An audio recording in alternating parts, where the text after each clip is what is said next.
Okay. I am back. It has been, I don't even know, man. Maybe 4, 5, 6 months. I don't know. It's been a minute though, man. I don't know what it was, but maybe like, I don't know, about 4 or 5 days ago,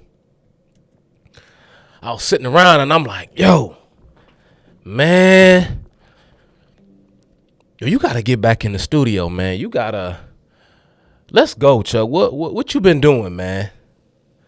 What you been doing? And I was like, dang, man, because people been asking me, they like, man, when you gonna go back to YouTube, man? When you gonna drop, something on your YouTube channel?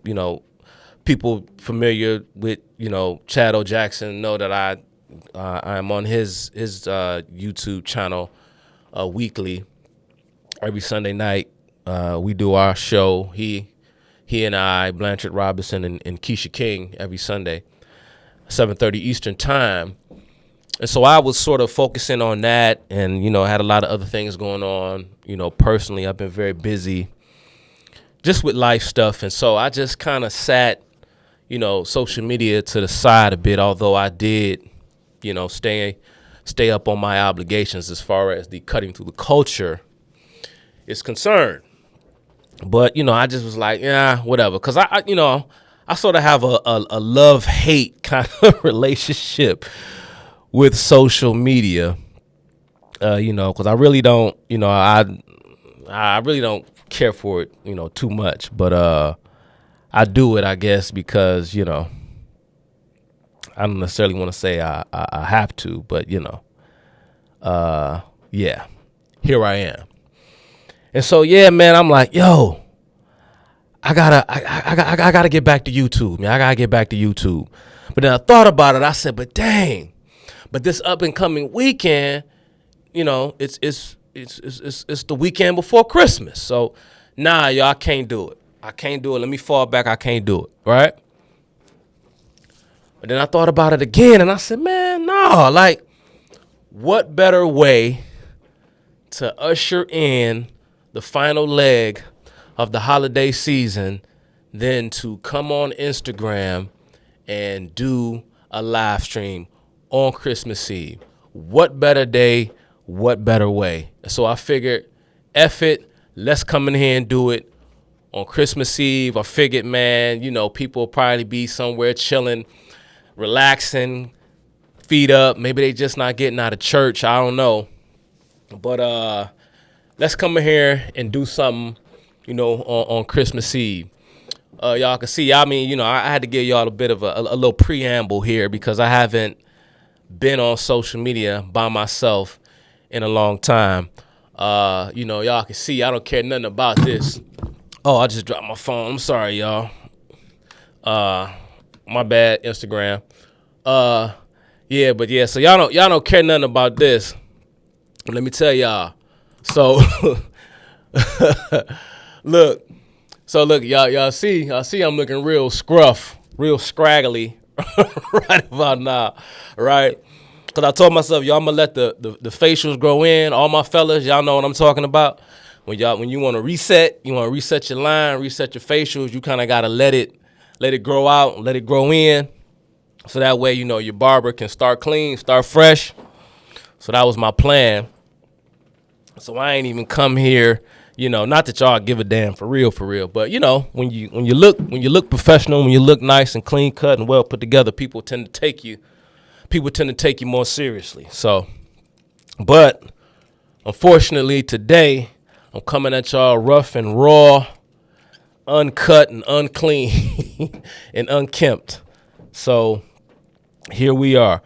So I'm closing out my Obama series. This is part 3. Please go back if this is your first time seeing me, if your first time here with me on Instagram, YouTube. You'll probably see this video in a week or so.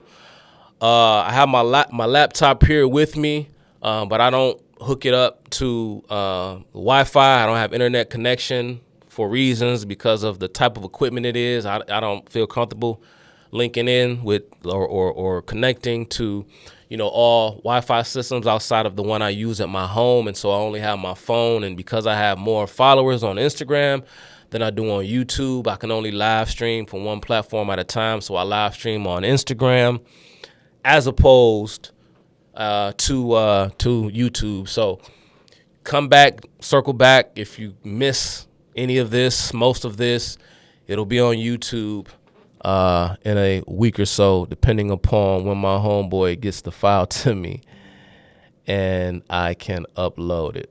All right. Now,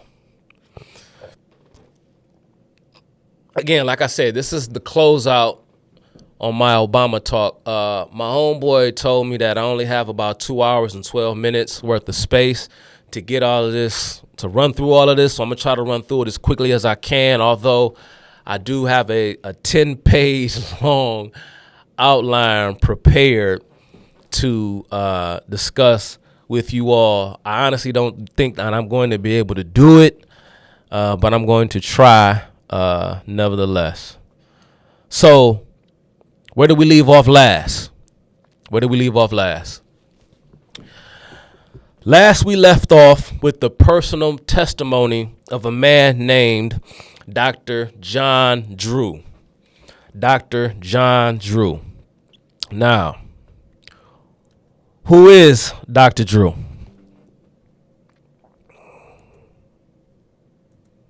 I don't know why in the world my computer keeps doing this. It keeps on blocking me. All right, who is Dr. John Drew? Well, he is now a conservative journalist who contributes to such publications as The American Thinker, Breitbart, Campus Reform, PJ Media, The College Fix, Front Page Magazine, and WorldNet Daily. He received his PhD in government from Cornell University and has taught political science and economics at Cornell, Hope International University, the University of Oregon, and Williams College. However, Dr. Drew was once a militant Marxist who spent his graduate years at Occidental College, during which time he met a young Obama in 1980 at the home of his then girlfriend, Caroline Boss. Some of you may remember, again, if you go back. All right, I done dropped my phone again. So we gonna switch phone stands because that one ain't working. Y'all see, it's been a while for me because I can't even keep my phone. I can't even keep my phone from dropping. All right, here you go. Shouldn't happen again, y'all. Now I got a phone stand that actually works. All right, we gonna get this one up out of here.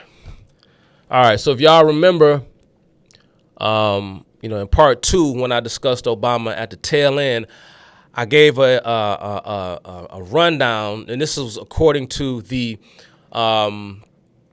personal account of Dr. John Drew and his experience when he met a young Obama back in 1980. I took parts of Dr. John Drew's account and laid it out for you all to sort of give you a concise picture of the man Obama as he was in the year 1980.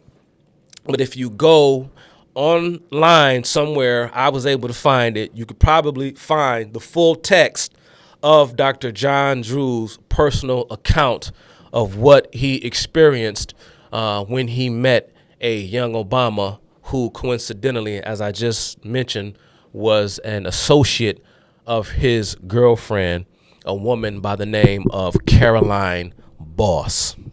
Now, Barack Obama enrolled at Occidental College the autumn semester of 1979, where he would quickly become part of a vibrant network of student activists, honing his skills as an orator, protesting such injustices as the ongoing imprisonment of Nelson Mandela. After spending 2 years at Occidental, or Oxy as he would call it, I don't know, Maybe that's just, maybe Barack Obama isn't the only one who calls Occidental Oxy College, but that's sort of like the nickname for it. From the age of 18 to 19, Obama would transfer to Columbia University in 1981. Now, here's where things really start to heat up. Again, I felt the need to sort of go back and kind of take Barack Obama and all of the pieces and the players sort of orbiting around him in order to kind of give a more vibrant, in-depth point of view in terms of sort of what we are facing in our country today, and why I sort of deemed it important to really go back to Obama, to go back to his, some of his friends and those that influenced him and those who were around him and helped raise him and so on and so forth. I felt the need to go back and kind of, pull those old skeletons out of the closet because, I just felt that it was important. I like me, as a student of history, I like to do that. I know in the social media age, people are sort of constantly waking up on, day to day, checking their phones and, trying to see, well, what went viral today, or what story is in the news today, what is the Democrat Party and the left doing to Donald Trump today, or what drag queen did such and such today, or who shot Tupac today, or who did a Puff Daddy sexually abuse today. That's not really necessarily my thing, but not knocking anybody who's into that kind of thing. Sometimes I'll even pay attention to it from time to time, but that's not really what I do here. Because like I say, many of people think they know, but they have no idea. Again, I highly encourage you. I know it's a bit, what's the word? Self-serving, but I really advise you all to go back and watch the part 1 and part 2 of my Ancestors of Obama talks on my YouTube channel. So, whose name? I'm gonna throw a question out to the audience, my imaginary audience. And again, this is why I like to live stream from Instagram as I record for YouTube, because I feel just kind of weird sitting in this room in front of this camera and just talking. I feel like I'm not talking to anybody. If I got a small group of folk here on Instagram, I feel like I'm actually talking to somebody. You know what I mean? So I'm going to throw this question out there, okay? So when Barack Obama gets brought up, or when people mention Barack Obama's past, who comes to mind most? Who do people mention when Barack Obama's past is brought up? And I'm not talking about Jeremiah Wright. I didn't mention Jeremiah Wright. Spoiler alert, I didn't talk about Jeremiah Wright in any of this. It's funny because as I was doing this, and my man, like I say, I'm on a 2 hour and 12-minute limit here. I don't know how I'm going to do it. But as I was going through it, I was midway through, and I'm like, dang. And I'm thinking in my mind all the things that I wanted to discuss, and I'm like, yo, man, I don't even think I'm gonna get done in 3 parts, bro. You can't make this 4 parts because people not that interested, man. Barack Obama is passe. He making Netflix documentaries now. Nobody cares about this guy, right?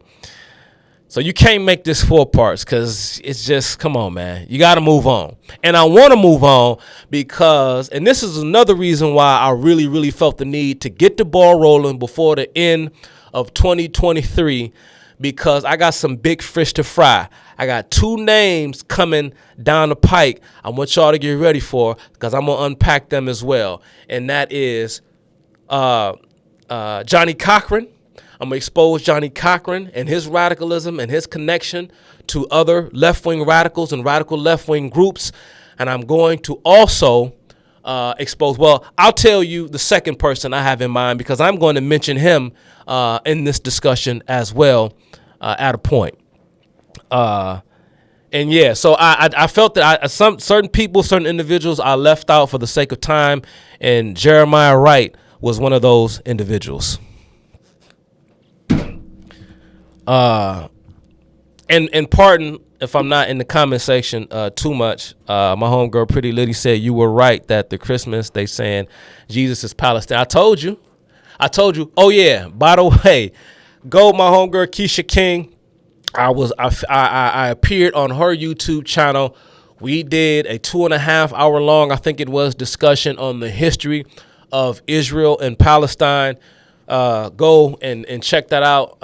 Like I said, I think I'm not entirely sure, but like I said, I'm assuming my homegirl in the chat here on Instagram, Pretty Liddy, is talking about a comment that I made with regard to the Palestinians and how they have sort of co-opted for their own political purposes the life and the symbol of the life of Jesus Christ for their own political gain. And of course, right around Christmas time every year, the Palestinian Liberation Organization puts out these, sends out these messages and what have you every Christmas as a means to garner sympathy for their cause as part of their propaganda. Anyway, I want to get off into that because I know a lot of y'all probably don't even agree with me on that issue, but perhaps you should go to Keisha King's YouTube channel and give that video a once over. And by the way, Keisha King and I will be doing a follow-up to that discussion in the near future, probably next week. And let me get rid of this groupie real quick. Yeah, let me get rid of that. Let me get rid of the groupie with the dog for an Instagram avatar. I got these, these stalkers. It's like the Kang dynasty. It's like the Mitch dynasty. They come in all different types and forms and shapes. And here they come again. It's crazy, man. You would think. Anyway. So, yeah, like I said, Keisha King and I will be doing a follow-up to that discussion because I didn't even get to cover everything that I wanted to cover in our original discussion. So I will be back around for part 2. So going back to my question with regard to Barack Obama and who he is linked to whenever Barack Obama's past is brought up. And that, of course, is none other than Bill Ayers. Now, many of us, we've heard the name Bill Ayers. Some of us know who Bill Ayers is, but we're going to, as only your mans can do, we're going to kind of unpack it a little bit further, and then we're going to draw some connections and bring out some things that perhaps some of us were unfamiliar with. So, who was Bill Ayers? And we're going to, like I say, tie it all into Obama when we reach our close. Now, William Ayers was born on December 26th, 1944 in Glen Ellen, Illinois. Still alive. Very little is known about his mother, but his father, Thomas Ayers, was the CEO of Commonwealth Edison from 1973 to 1980. So Bill Ayers grew up a very spoiled, privileged young man. Ayers, like so many of his comrades and co-conspirators, were not red diaper babies like many of those of the Stalinist left that had preceded him. Now, what do I mean when I say that? What I mean is in the 1920s, 1930s, during the height of the Red Scare, as it was called, okay, we saw the October Revolution in Russia in 1917, when Vladimir Lenin and his small cadre overthrew the provisional government of Russia, thanks to the aid and the help that was granted them by way of Germany. Okay, without, we won't get too deep into that history.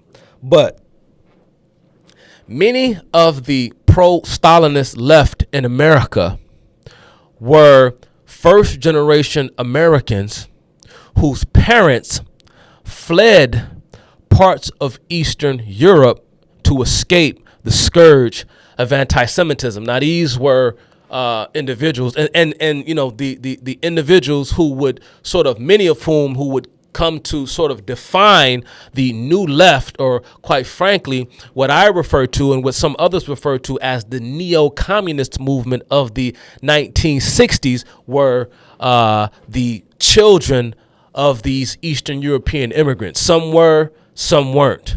Some were grew up in the sort of ethnic ghettos in America's northeastern region, particularly New York City, et cetera, and some did not. Bill Ayers was not one of those children.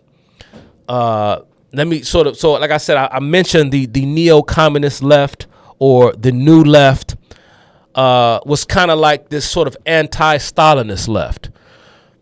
The new left the new left came about as a result, and I've said this in probably some different talks and on some different platforms.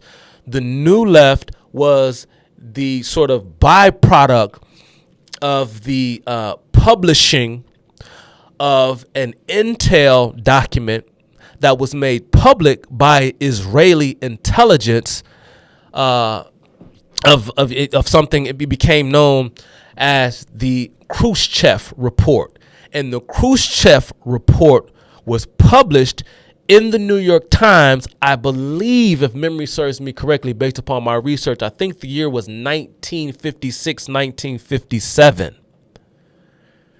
And this really forced a kind of, the left pretty much had to go back to the drawing board, because the whole Leninist, Stalinist line of the Marxist perspective was, of course, one that believed in this concept of a revolutionary vanguard.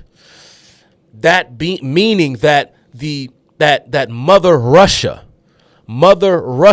was the sort of heartbeat, or the strength, was the muscle, so to speak, of the global proletariat. Because in order for there to be this international workers' revolution, there must only be one sort of solitary voice that dictates to the proletariat the world over.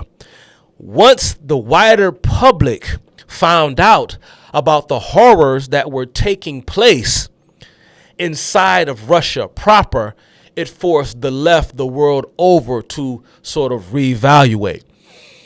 Not so much, well, we need to abandon our Marxist beliefs. I'm kind of congested, y'all, because I'm kind of getting over a cold. So like I said, I said, come hell or high water, I got to be here today. No haircut. I'm sick. It's Christmas Eve, but forget it. We here. So the new left, or the neo-communist left, had to reevaluate itself and sort of, never mind the Soviet Union, so to speak. It had to find anew.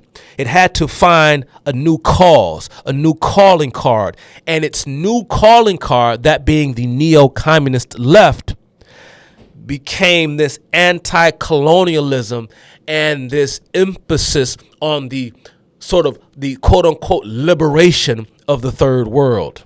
And we're going to get into that as we move forward. You're going to see what I mean if it doesn't make sense. And mind you, this is something that I also spoke about a few talks ago in the first Obama discussion I did, when I discussed the intellectual influence on the new left, and Barack Obama specifically, the influence of Frantz Fanon.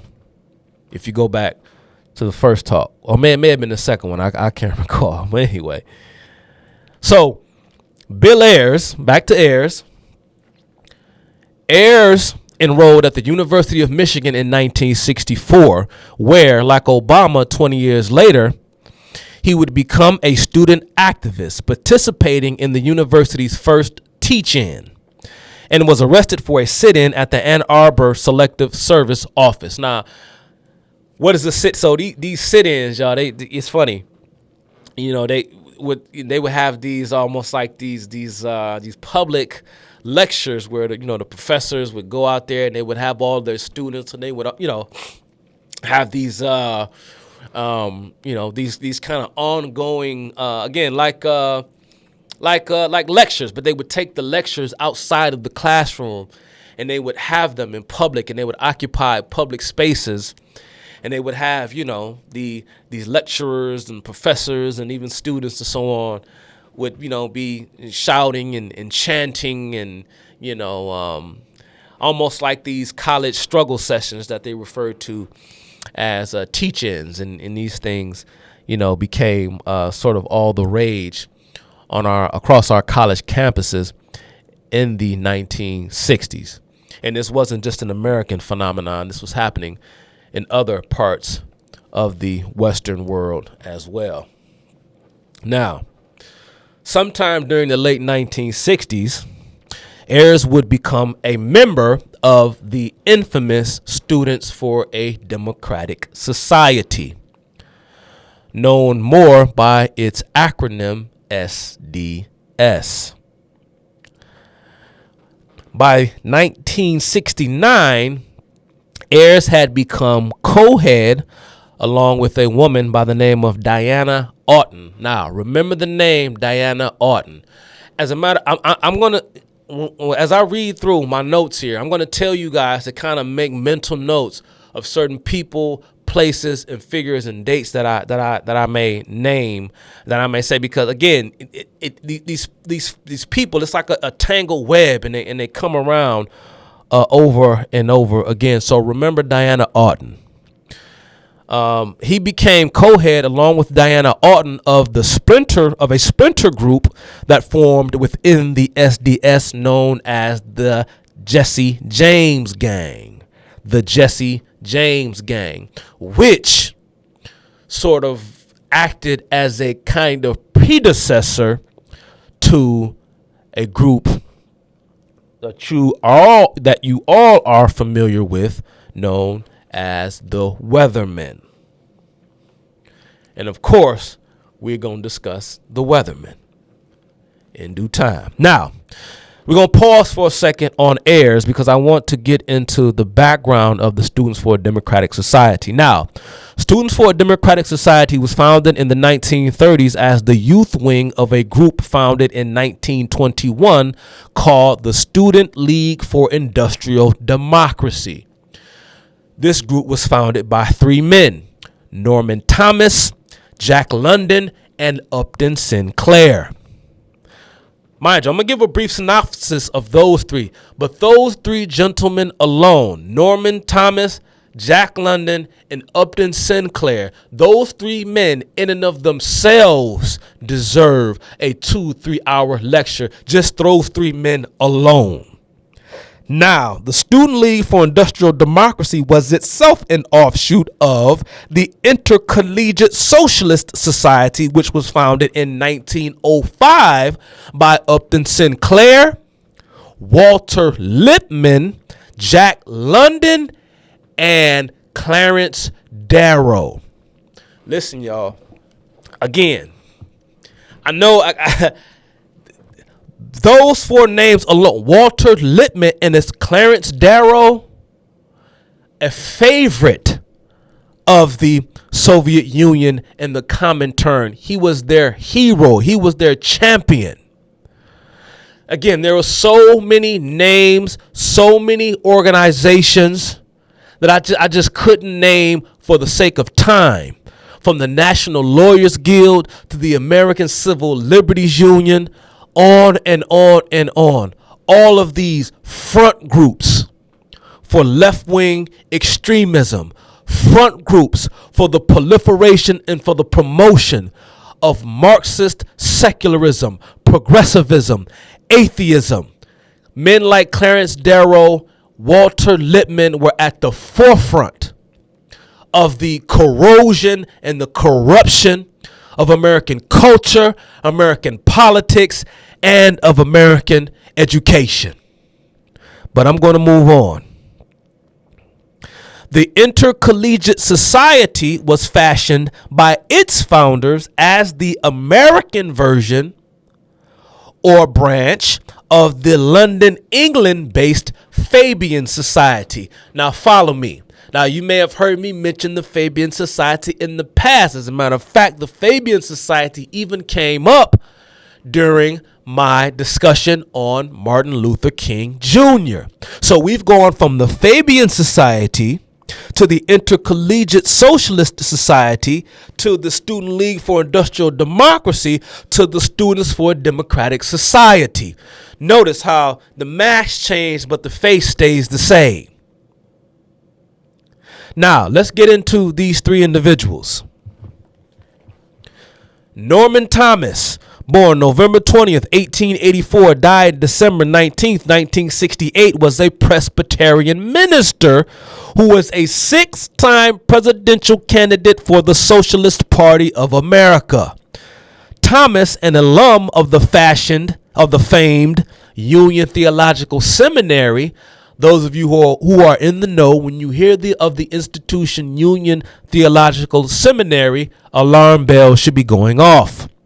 He described himself as a pacifist and a quote-unquote Christian socialist, not unlike Walter Rauschenbusch, of course, who was the philosophical and theological inspiration of MLK. Now, Jack London, and keep Norman Thomas in mind as well, because he comes up again later as well. Now, Jack London was born. Jack London, whose born name was John Griffith Cheney, was born January 12th, 1876, and died on November 22nd, 1976. Was a novelist, journalist, and activist who tried his hand at politics, but is best known for his work as a writer and essayist. London joined the Socialist Labor Party in 1896, but left the party in 1901 and joined the upstart Socialist Party of America. Not to mention, of course, that he was a devout atheist. Now, Upton Sinclair. Who was he? Well, he was born September 20th, 1878, and died on November 25th, 1968, same year Norman Thomas died. He was a writer, political activist, and was the 1934 Democrat Party nominee for the governorship of California. He also ran 2 unsuccessful congressional bids on the Socialist Party ticket in 1920 for the House and in 1922 for the Senate. Sinclair wrote nearly 100 books and won the Pulitzer Prize for fiction in 1943. Aside from his political and social writings, Sinclair also took an interest in the occult, experimenting with such phenomena as telekinesis and telepathy. Now, you had please post. I'm gonna post it. I'm gonna post it. Baby for life. If I don't post it on IG, I'll post it on YouTube for sure. But I'm gonna make sure that you get the full video. Baby for life. Make sure you get it. Oh, excuse me, y'all. Like I said, I'm heavily congested. And I don't even have no water or anything in here with me, so we're going to try to push through.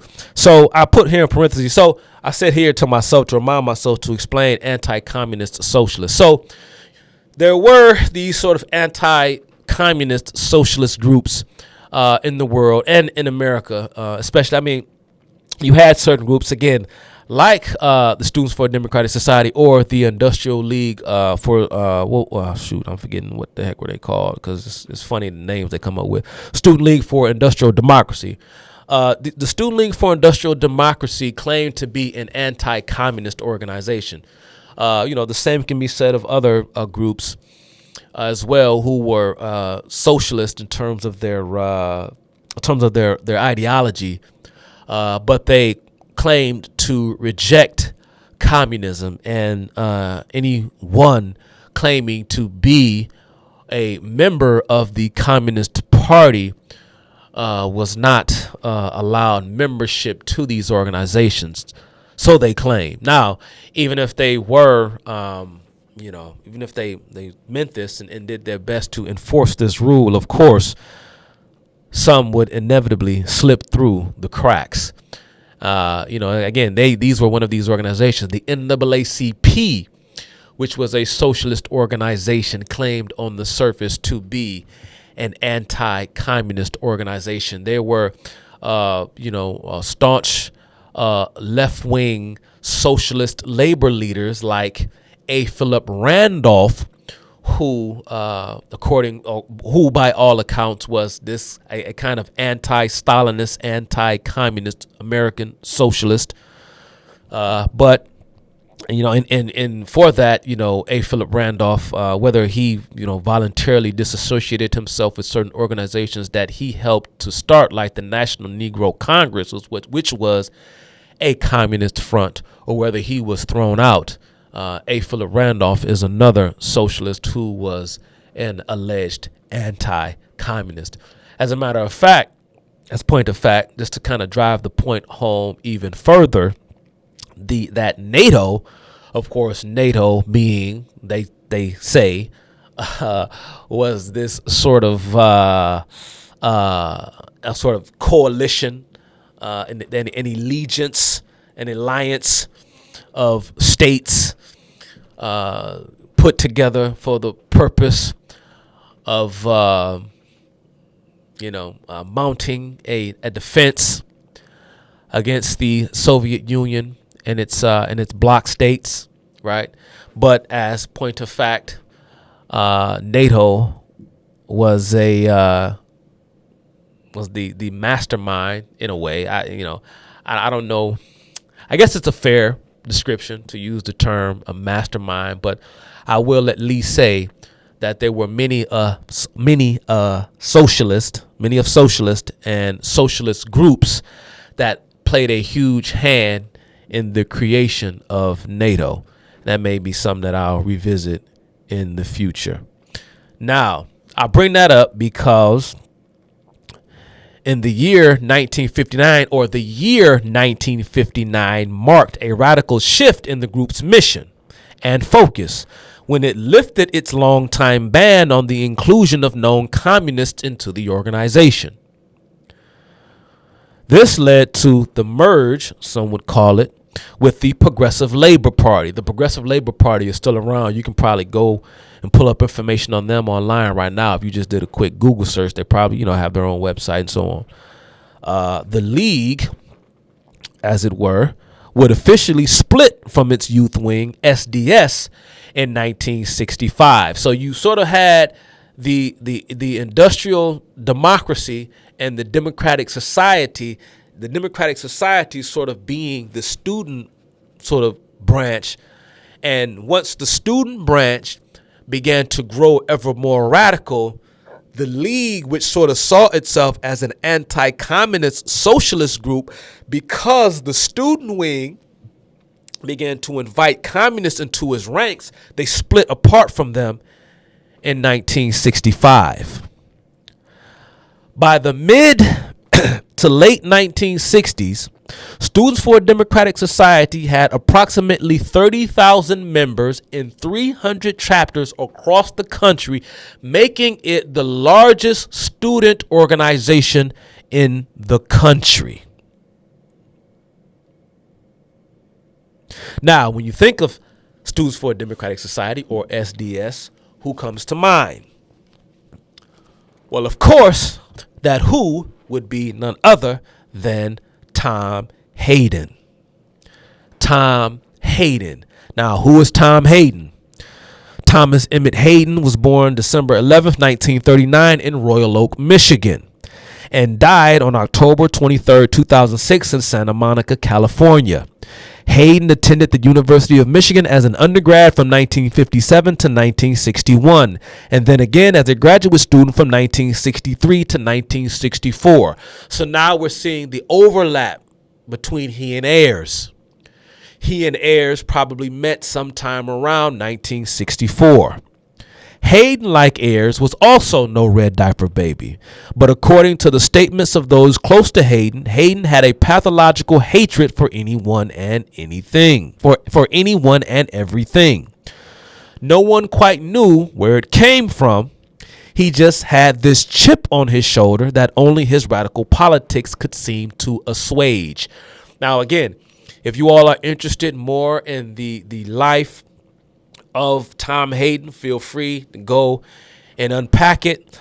But by way of all of the sort of personal accounts from the radicals at the time, those that knew Hayden, that were around Hayden, said of Hayden that he just had this, he was just a mean and nasty, he was just an angry young man.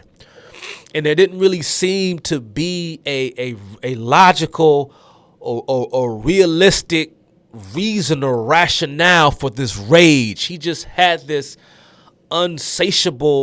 this rage about him. And, you know, even his friends didn't quite know what made him so angry. But that was Tom Hayden.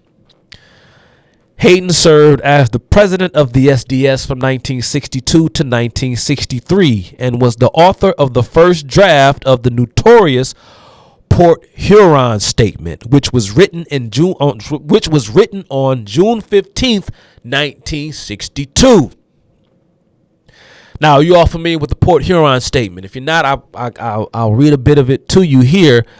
I took an excerpt from it. It's only about 16, 17 pages long. It's worth, you know, giving a once over, but I'll warn you, it's very brooding. He just droning on. It's just this pretentious kind of, it's like, you know, seriously, dude, it's just a bunch of pretentious gobbledygook.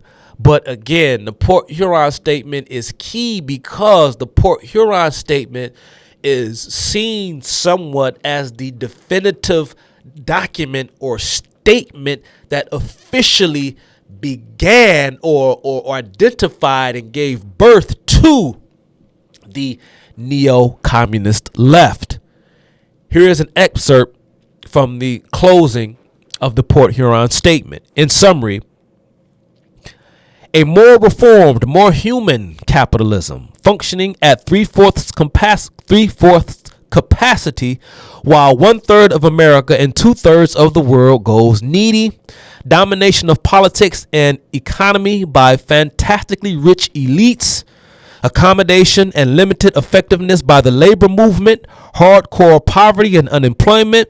Automation confirming the dark ascension of machine over man instead of shared abundance. Technological change being introduced into the economy by the criteria of profitability. You see how he writes? See how they write? How they speak? This has been our inheritance. However inadequate, it has instilled quiescence in liberal hearts, partly reflecting the extent to which misery has overcome, but also the eclipse of social ideals. So what Hayden is saying in so many words is that he is saying that this whole capitalism thing, it's working. I get it. He said the quiescence in liberal hearts. You all think you've made it. We are now affluent and comfortable. And all throughout the Port Huron Statement, again, once the Khrushchev report was published after the death of Joseph Stalin, it marked somewhat of a shift. And it was almost like this power grab amongst independent Marxists in the United States to sort of redefine what Marxism would mean moving forward. Seeing as how Joseph Stalin and his deeds had done a lot in the way of sort of disgracing the progressive movement. A progressive movement, by the way, that aside from Joseph Stalin was held together, was sort of underpinned by the writings and the teachings and the philosophies of the father the one of the great patron saints of progressivism, that being none other than John Dewey, because John Dewey is the line that pretty much connects the Stalinist left with the post-Stalinist neo-communist left.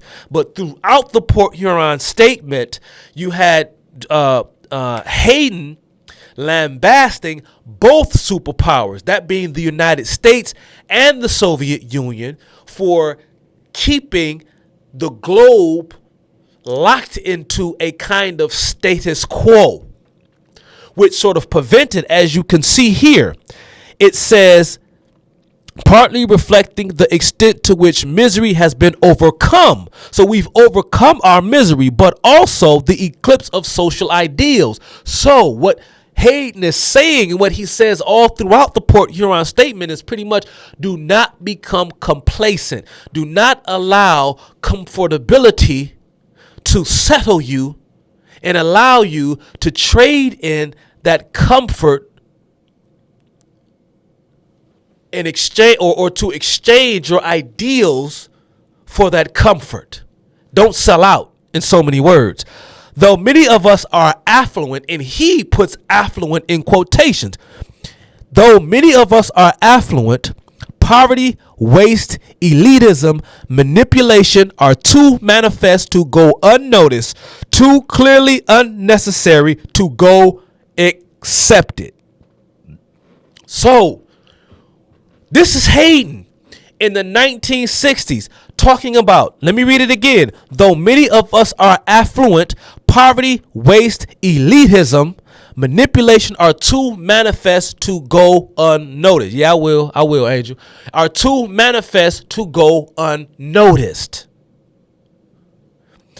You know, my brother from another mother, Chad O. Jackson, he was on a podcast recently. I don't know the gentleman's name. I think the name of his show is the GOAT of Quotes. And Chad was asked, of course, questions about the civil rights movement. And Chad, gave answers as only Chad could. And he was criticized by many of folk in the comment section on the reels that he posted from his appearance on that show as being a revisionist, and that he is looking at history, and he's pretty much reshaping it, reimagining it, and saying of history what was not. It's quite amazing to hear people make such a charge when you can hear in the words of Tom Hayden himself that yes, times weren't as bad in the 1960s as we were made to believe that they were. See, Tom Hayden is one of the key figures who brought forth in the 1960s and 1970s the countercultural scourge that led to the acceleration of our society's social and political decline. It wasn't the reality of the situation. It was the way in which the youth in particular were convinced that they ought to behave in response to life's challenges, many of which challenges, were completely illusory. They were made up in the minds of the activists and shoved down the throats of anyone who was unfortunate enough to voluntarily listen or were made to listen. So while Chad O. Jackson and I and many others are accused of being revisionists, i.e. liars in so many words, well, we're going to find out as we move forward who's lying and who's telling the truth. If I'm going to finish out, To change the Cold War status quo and other social evils, concern with the challenges to the American economic machine must expand. Let me repeat. Concern with the challenges to the American economic machine must expand. So we must expand the degree to which we criticize, because we mustn't become complacent during the era of this nuclear Cold War standoff. Now, let's move forward. Again, go and read the Port Huron statement. It's about 16, 17 pages long. It's worth giving a once over if you can muscle your way through it. Now, the true author, or at least the brains behind the Port Huron statement, is believed to be a man named Richard Flax. Remember the name Richard Flax. He's going to come up again later as well. He's believed to be Tom Hayden's mentor and was also a fellow member of the SDS. Now, Hayden, of course, is most known for what? Hayden is most known for his integral role in the 1968 riot in Chicago at the Democratic National Convention. Now, this is believed to be the coup, if you will, of the Democrat Party. This is when, of course, the Democrat Party went completely off the rails and was successfully infiltrated by the radical left, some say. And this sort of marked the beginning of when the Democrat Party was completely co-opted, I would say. Now, it's funny. You would think, now, why in the world would they target the Democrat National Convention? Well, I put in here in parentheses for myself. I say briefly explain the target of communist rage. Briefly explain why the target of communist rage was the liberal in the 1960s and not the conservative. Now, see, bear in mind that the radical left, I mean, it doesn't matter, right? Right, left, conservative, liberal, etc. It doesn't matter. But they see liberalism as the soft point through which they can infiltrate, because liberalism provides the radical with the cover that they need to operate in order to subvert our institutions and our conventions from within, behind the banner of certain principles such as civil liberties. But when it came to, for example, the foreign policy measures of the United States, communists post-World War II saw the Democrat Party, more so than the Republican Party, as being the party of war. The warmonger. See, remember, from FDR, of course, came Harry Truman, the Korean War, the Truman Doctrine, the Marshall Plan, etc., etc., sending aid to Greece and to Turkey, the rehabilitation of Western Europe, particularly Germany. Men like Frank Marshall Davis, of course, when you're talking about Obama, you're going to bring up Frank Marshall Davis. I've covered Frank Marshall Davis in depth in part 1 and part 2 of this discussion. Frank Marshall Davis was one of many left-wing mouthpieces that during the 1940s was accusing Harry Truman of trying to reinstitute the Nazi regime in Germany after World War II, because, of course, the United States was trying to prevent the Soviets from, of course, conquering sort of beyond the Baltic. And so this became the charge. And so Harry Truman became the poster child of Western imperialism, became the poster child of American fascism, of American Nazism, and of American aggression. Why? Because the United States, due to its interference, you hear a lot of this nonsense being bandied about today. It is even being bandied about by way of a lot of so-called conservatives who have the audacity to call me a neocon. Again, go and check out Keisha King and I's discussion on Israel and Palestine, where I was called by someone in the comment section a neocon. Well, I guess it all depends upon what era in the sort of what era of the American paradigm or zeitgeist to which you would be referring. Anyway, I won't digress into that. But again, because the United States was interfering in foreign affairs, communists in the United States was accusing the United States of preventing a lot of these countries in the haze and fog of the post-World War II fallout, no pun intended. We're not talking about a nuclear fallout here unless you're talking about Japan. Oh, I know. There were no nuclear bombs dropped in Japan. That's just a myth. I let all of you types, there were no nuclear bomb was ever dropped. The earth is really flat and this and that. Y'all play with y'all blocks over there in the corner. All right. I ain't saying y'all wrong, but again, y'all go play over there.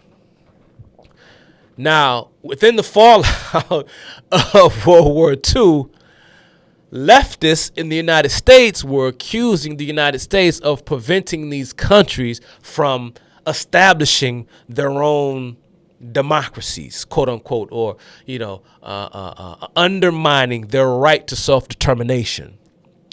But what the left-wing saboteurs were trying to do in the United States was prevent the American government by way of social pressure from getting involved in the political goings on in countries where the Soviet Union had a mutual stake in assuring that those countries either became Soviet satellites or part of the Soviet empire proper. Do you understand?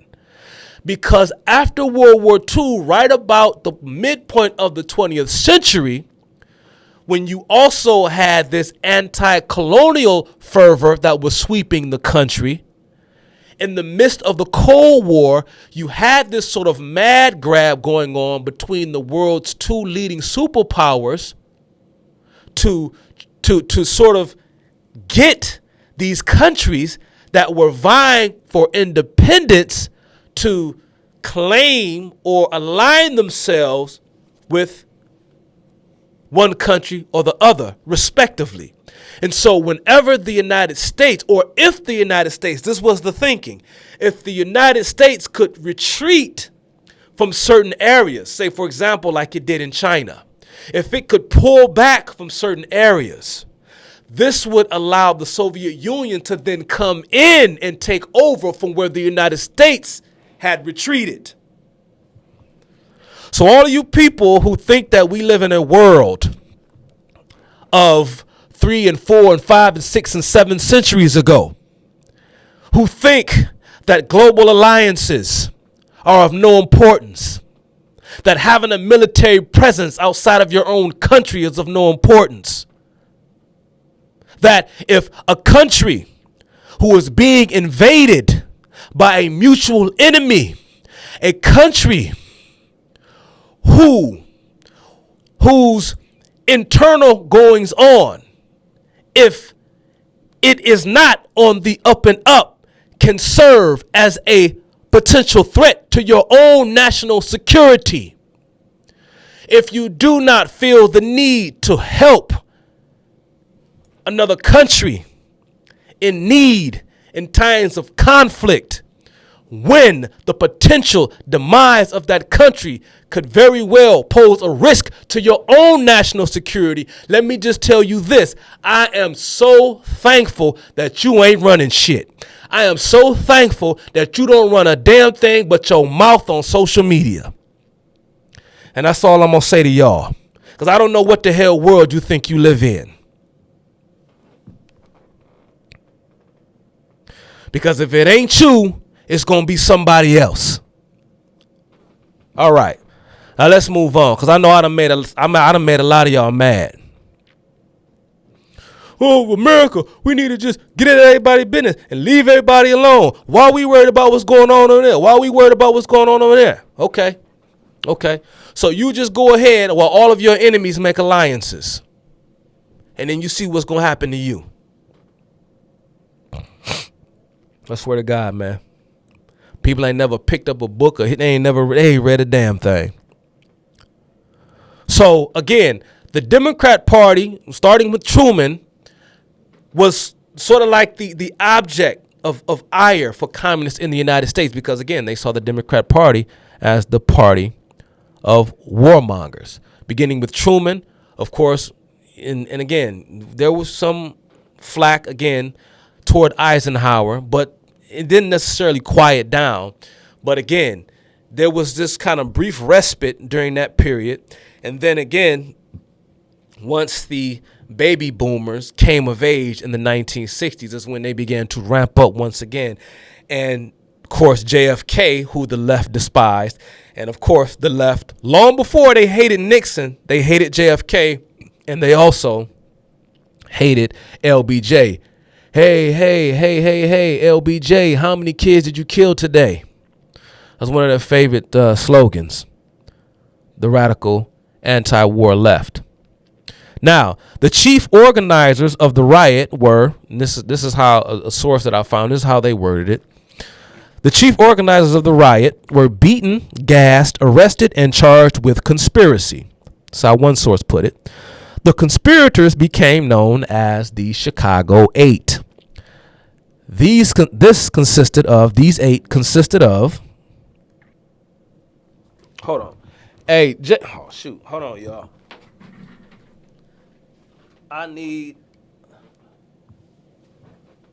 Hey Jay, I need a plug, bro. I need to plug this laptop in. I don't know if you're gonna hear me. Hold on, y'all. It's been a while. I ain't been in here in a minute. Hold on, because I can't let my laptop die, because then I ain't got my info. Hold on, y'all.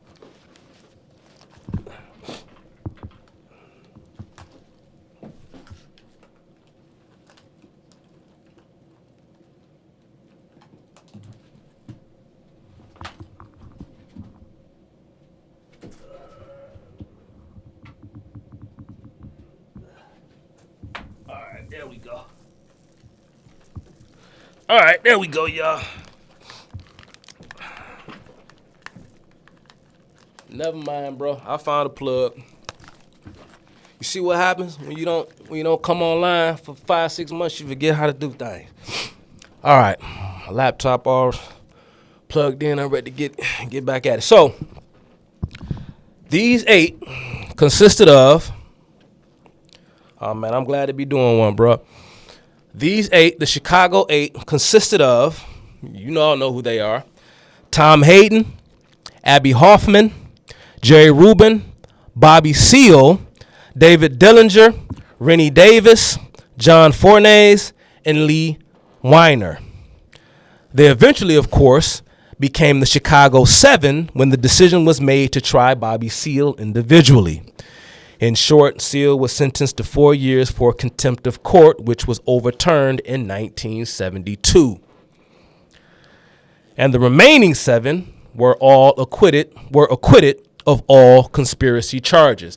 Now, y'all may have, it's funny, y'all. It's just amazing how evil, wicked, corrupt, and unjust the American legal system is.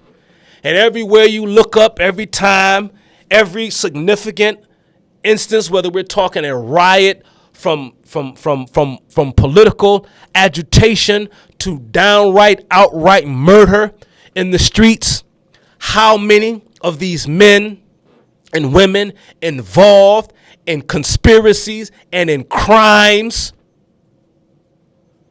if they were tried, were oftentimes acquitted, or if they were convicted, they later had their cases overturned thanks to ideologically sympathetic legal apparatchiks operating within our legal system, because our society has been infested from top to bottom in every social sector with Marxist here, there, everywhere. I sound like a Dr. Seuss book.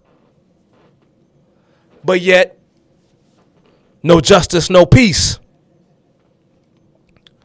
While they run roughshod over our republic.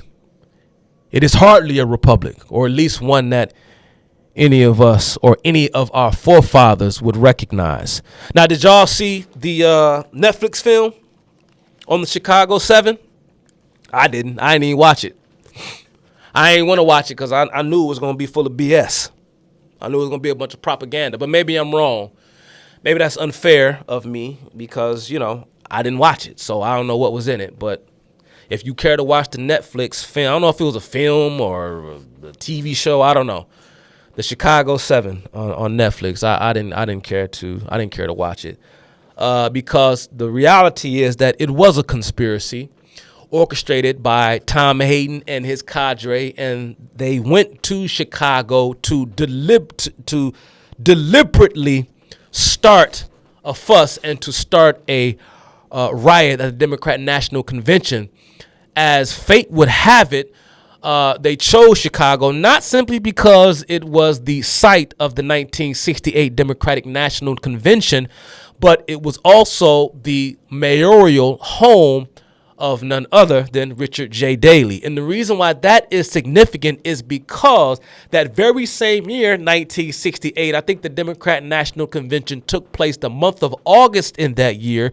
Well, the prior month, Robert F. Kennedy had been assassinated, which of course triggered a string of riots. And I'm going to mention Robert F. Kennedy later.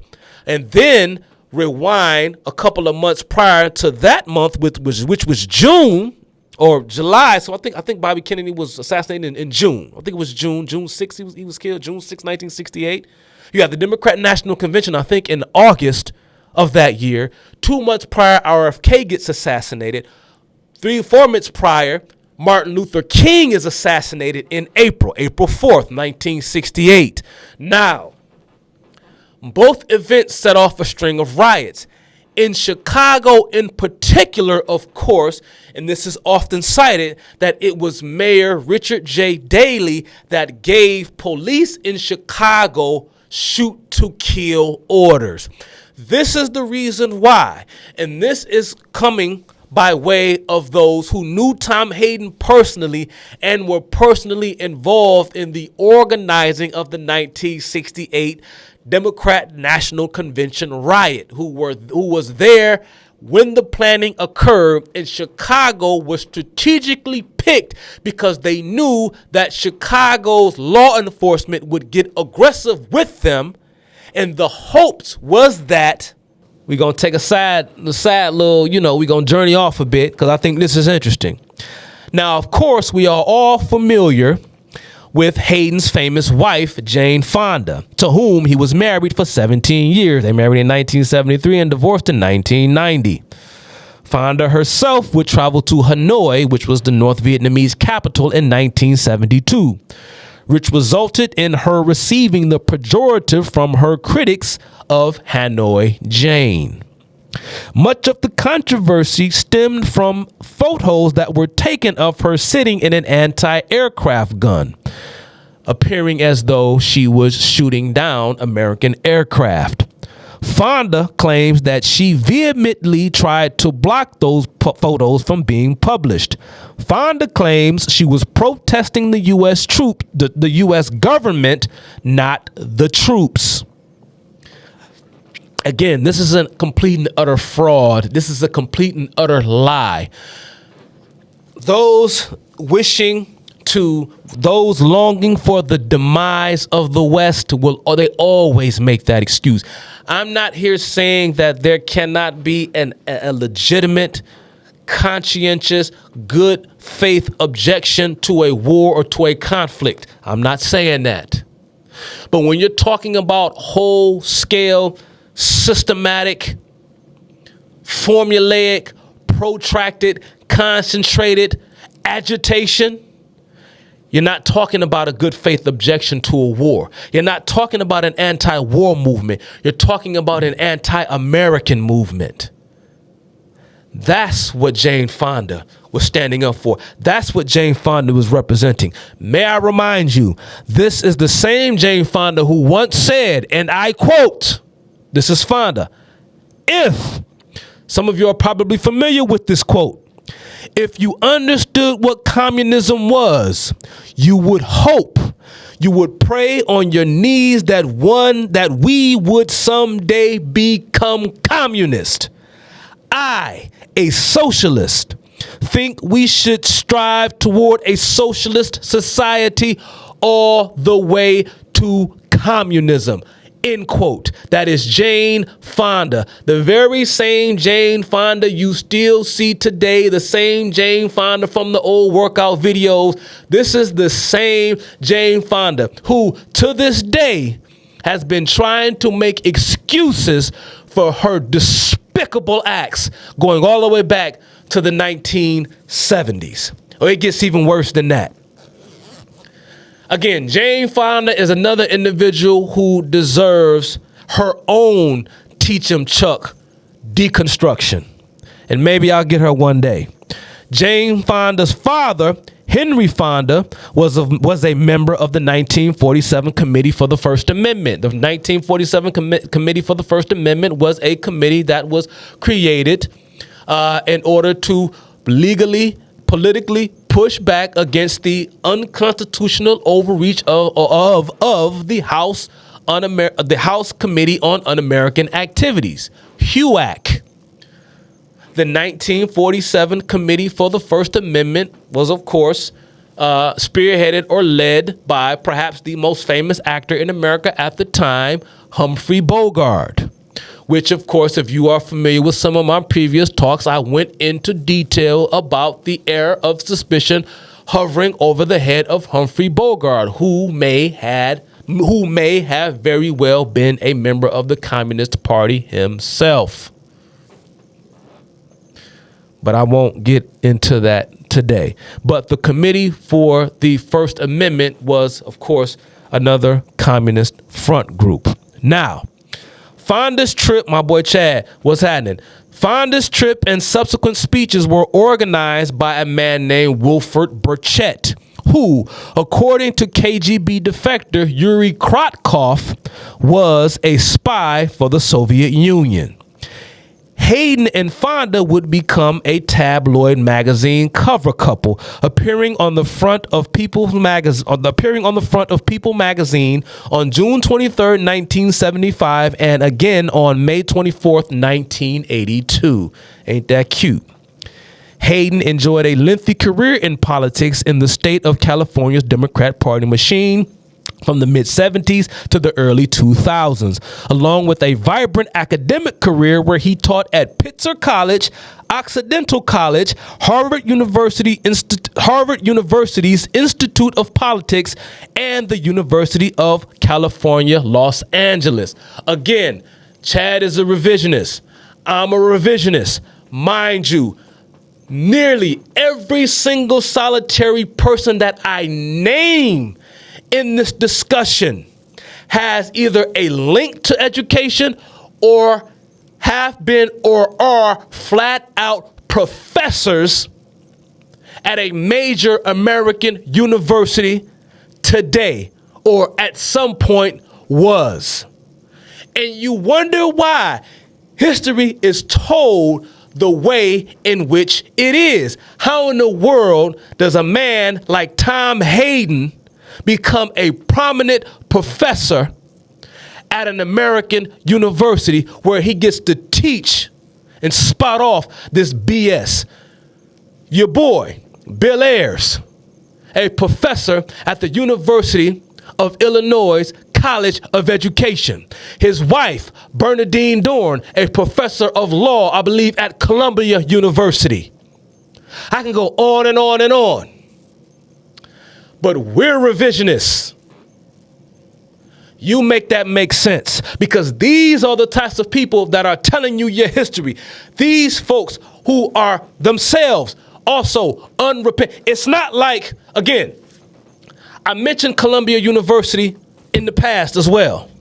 Now, when you're talking about Columbia University, or when you're talking about a university or institutions, period, for Christ's sake, We can talk about all the Federal Reserve, this institution, that institution. Let me tell you something right now. If you gave me a choice in terms of what institution, if I had my pick of the litter for institutions that I would shut down immediately, I don't know if there has been a more destructive institution in the history of America than Columbia University.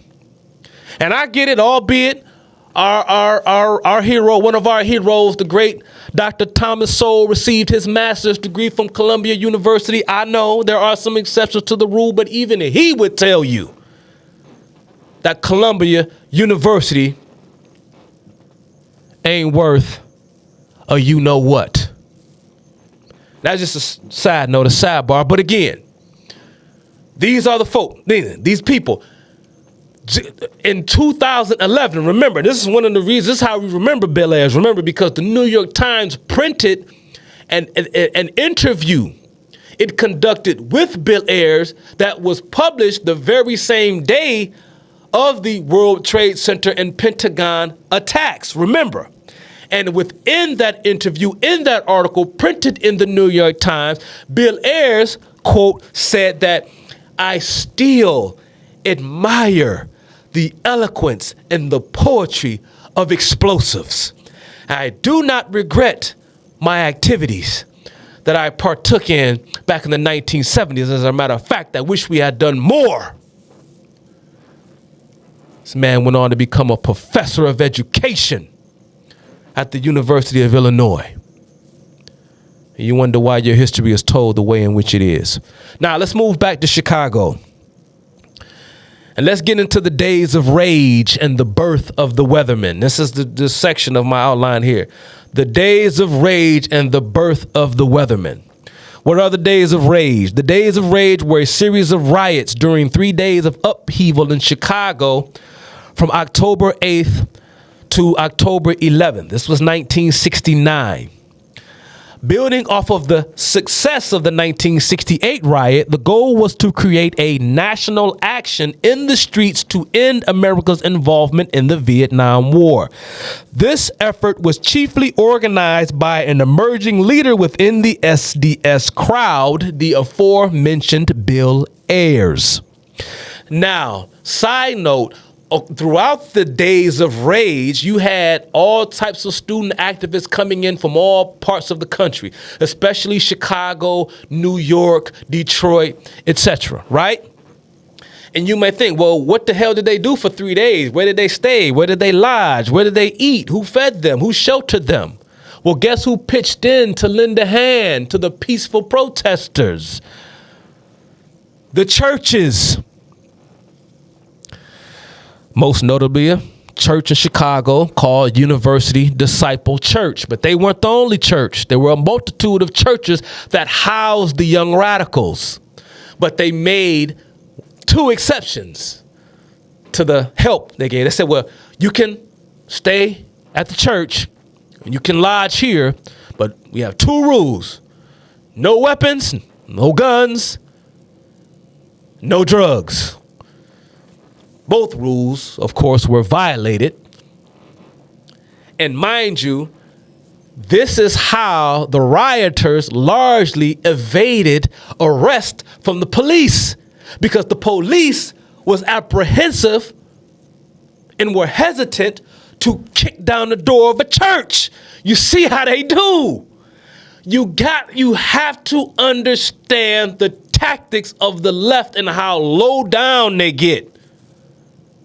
Even the church was more upset at the police and their treatment of the rioters than they were when it came to the rioters themselves.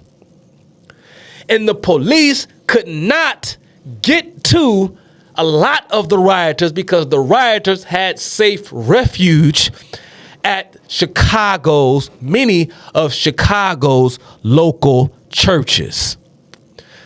The days of rage and the assistance that were given to the SDS thanks to the local churches in Chicago. If you don't believe me, once again, you can look this up and see if I'm wrong. By December of that same year, the Weathermen were born. Now it's finna get hot. They commissioned what they called a war council meeting in Flint, Michigan on December 27th, 1969. Key members, many if not all of whom were present at this inaugural gathering, included Ayers, his soon-to-be wife, Bernadine Dorn, Jeff Jones. Jeff Jones, he was Bernadine Dorn's boyfriend before Ayers, but Jeff Jones, Michael Klonsky, Carl Davison, John Jacobs, Kathy Bodin, and Mark Rudd. Remember those names, all of them. Ayers, Bernadine Dorn, Jeff Jones, Michael Klonsky, Carl Davison, John Jacobs, Kathy Bodin, and Mark Rudd were among the 400 students that met in Flint, Michigan on December 27th, 1969. We know of what was said at this meeting thanks in large part to the personal memoir and biography that was written by Mark Rudd, whose full name is Mark. What is his full name? Mark. He goes by Mark Rudd. You pull him up, Mark Rudd, Rudd. But his full name is Rudaninsky, Mark Rudaninsky or Radowski, something like that. Anyway, pardon me. But Mark Rudd, I can't remember the year that his autobiography was published, but if you are interested in reading it, his autobiography is titled Underground, subtitled My Life with SDS and the Weathermen. Underground, My Life with SDS and the Weathermen. Here is Mark Rudd's account of what took place at the War Council meeting that took place in Flint, Michigan in 1969.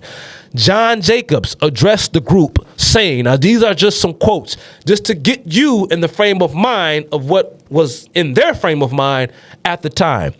John Jacobs would say, "We are against everything that is good and decent."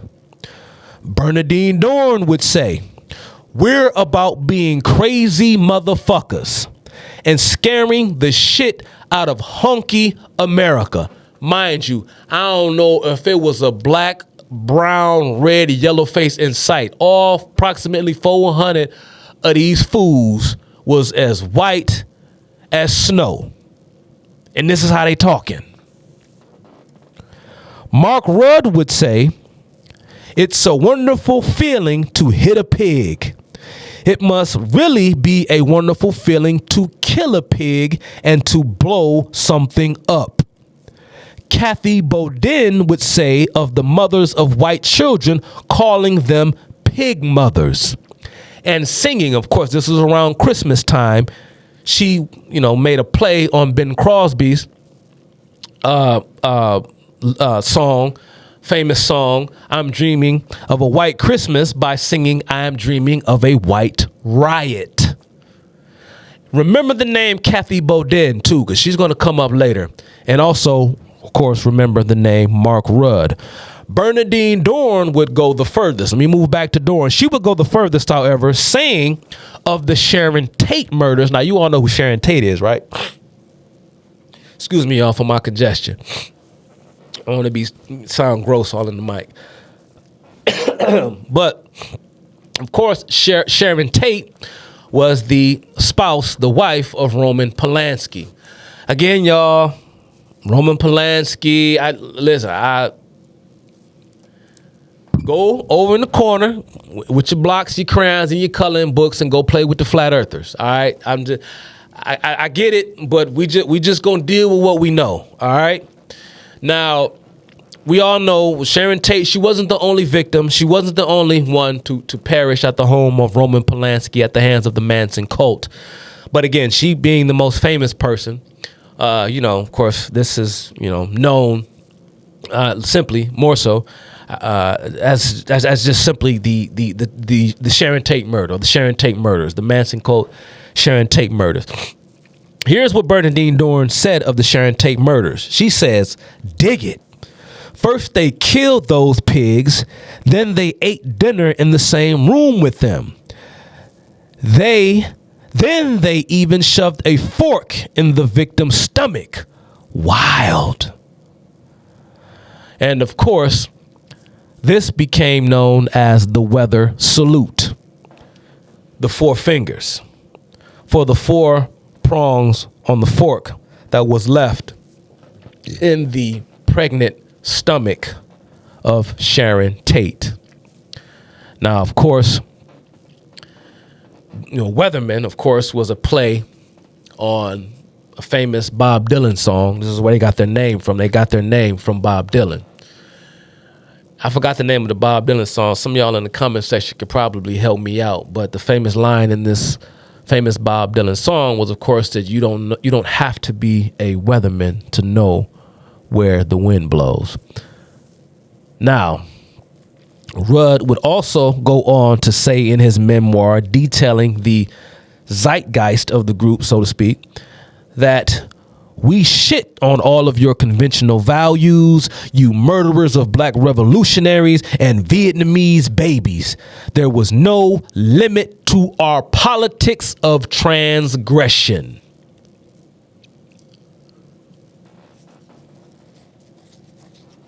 Y'all see what we dealing with? Huh? There is no limit to our politics of transgression. Again, you murderers of black revolutionaries and Vietnamese babies.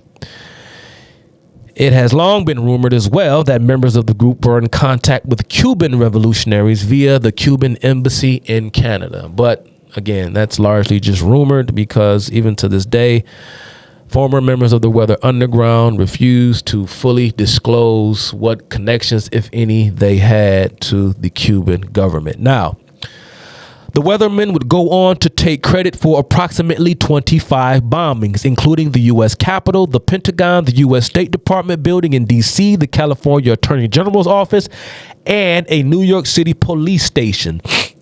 Some of their other notable attacks or attempted attacks were the bombing of Park Police Station in San Francisco on February 16th, 1970, which, according to the San Francisco Police Officers Association, the Weathermen were responsible, but no one to this day has actually been charged.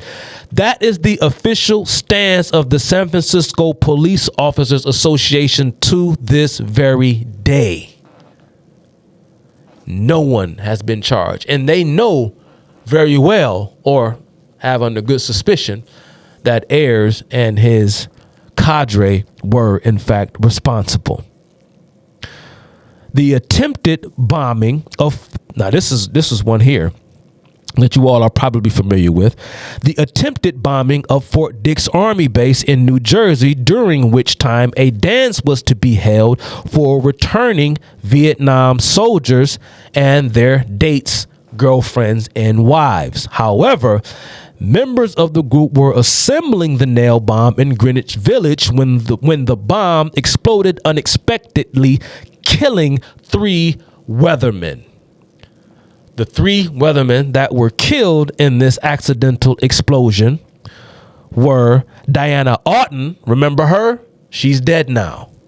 Diana Oughton, as a matter of fact, as point of fact, side note, her father was a wealthy banker. She was another one. Again, a bunch of stupid ass, spoiled, indoctrinated children.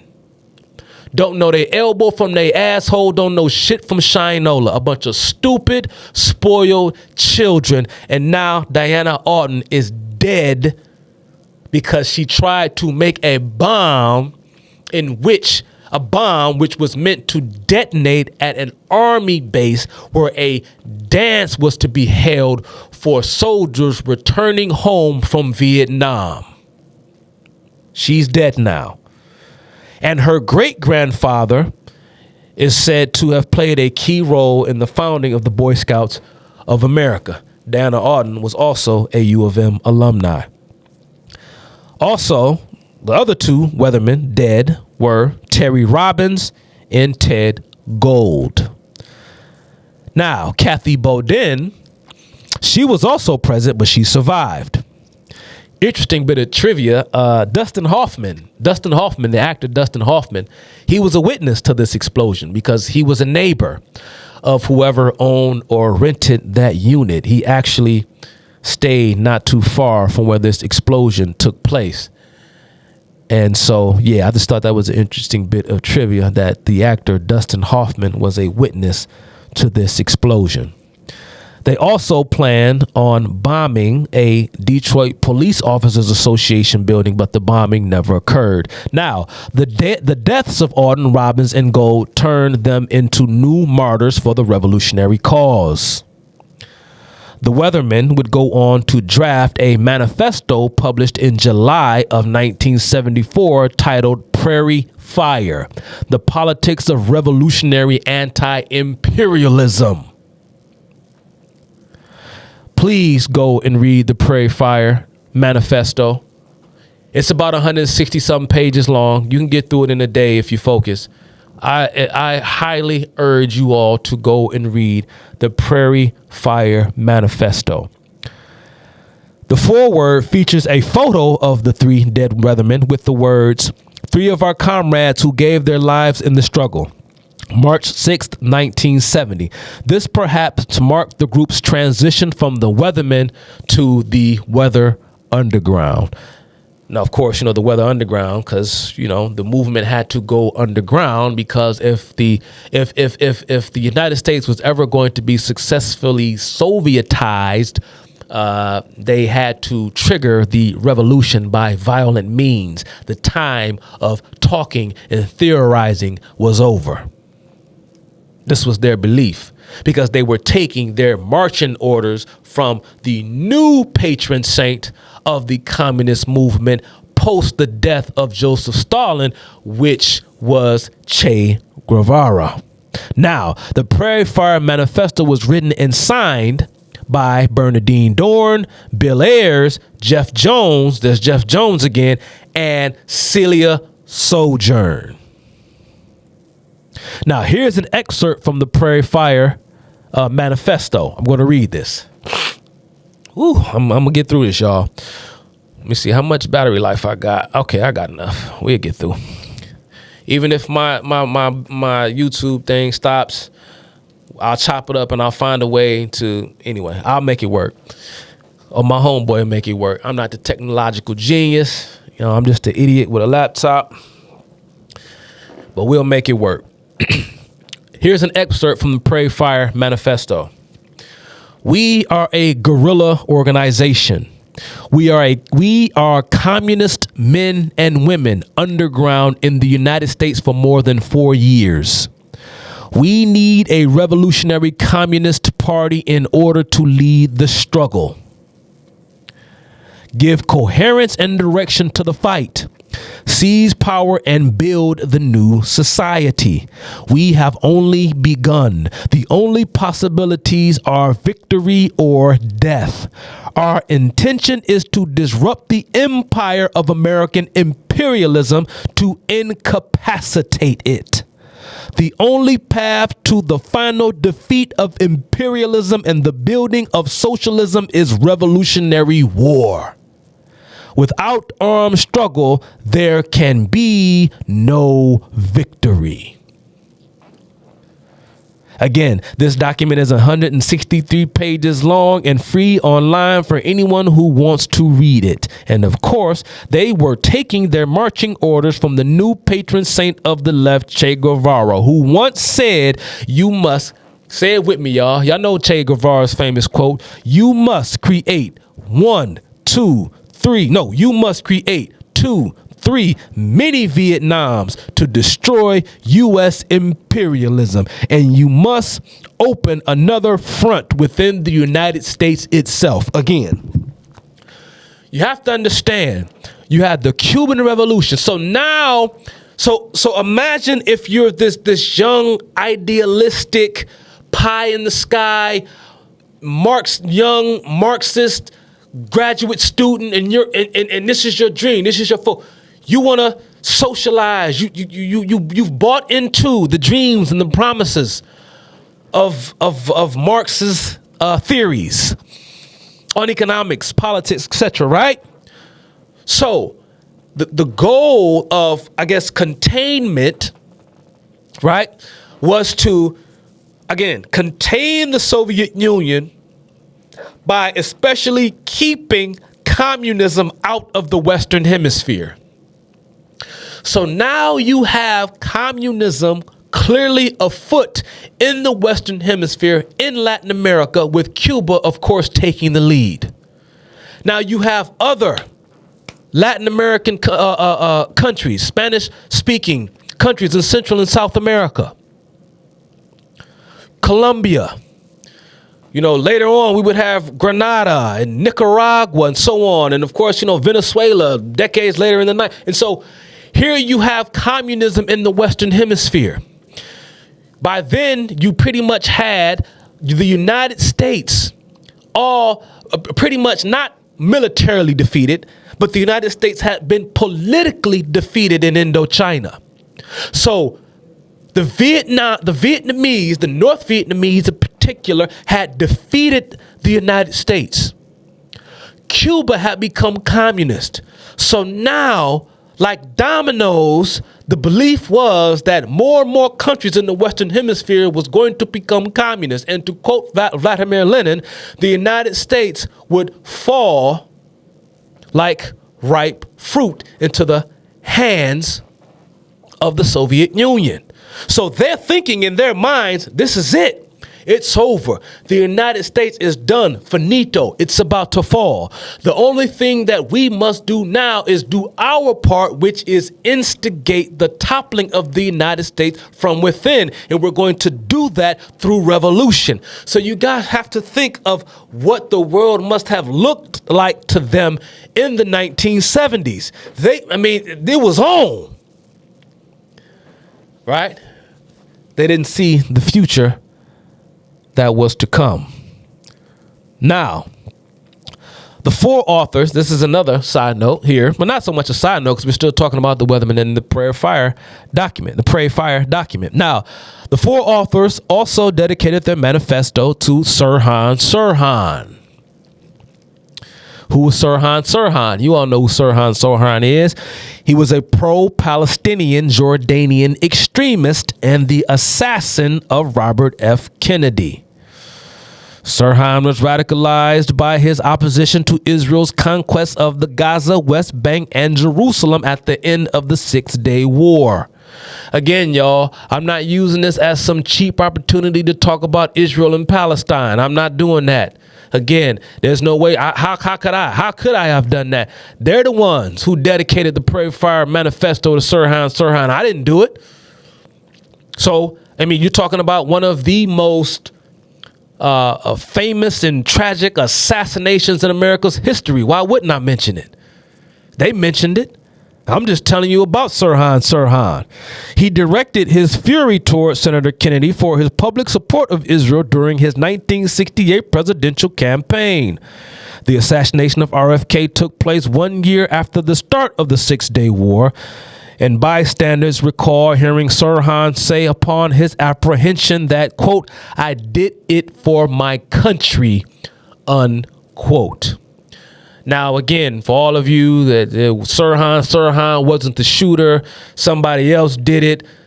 He was this, was that. He was a Manchurian candidate. Like I said, take your coloring book, your blocks and your action figures, go in the sandbox in the corner and go play with the flat earthers. Just go over there. Just go over there. All right. This ain't what we doing over here. This is conventional history, is conventional knowledge, things that we can point to, things that we can prove. I'm so sick and tired of folk with their magical ass conspiracy theories.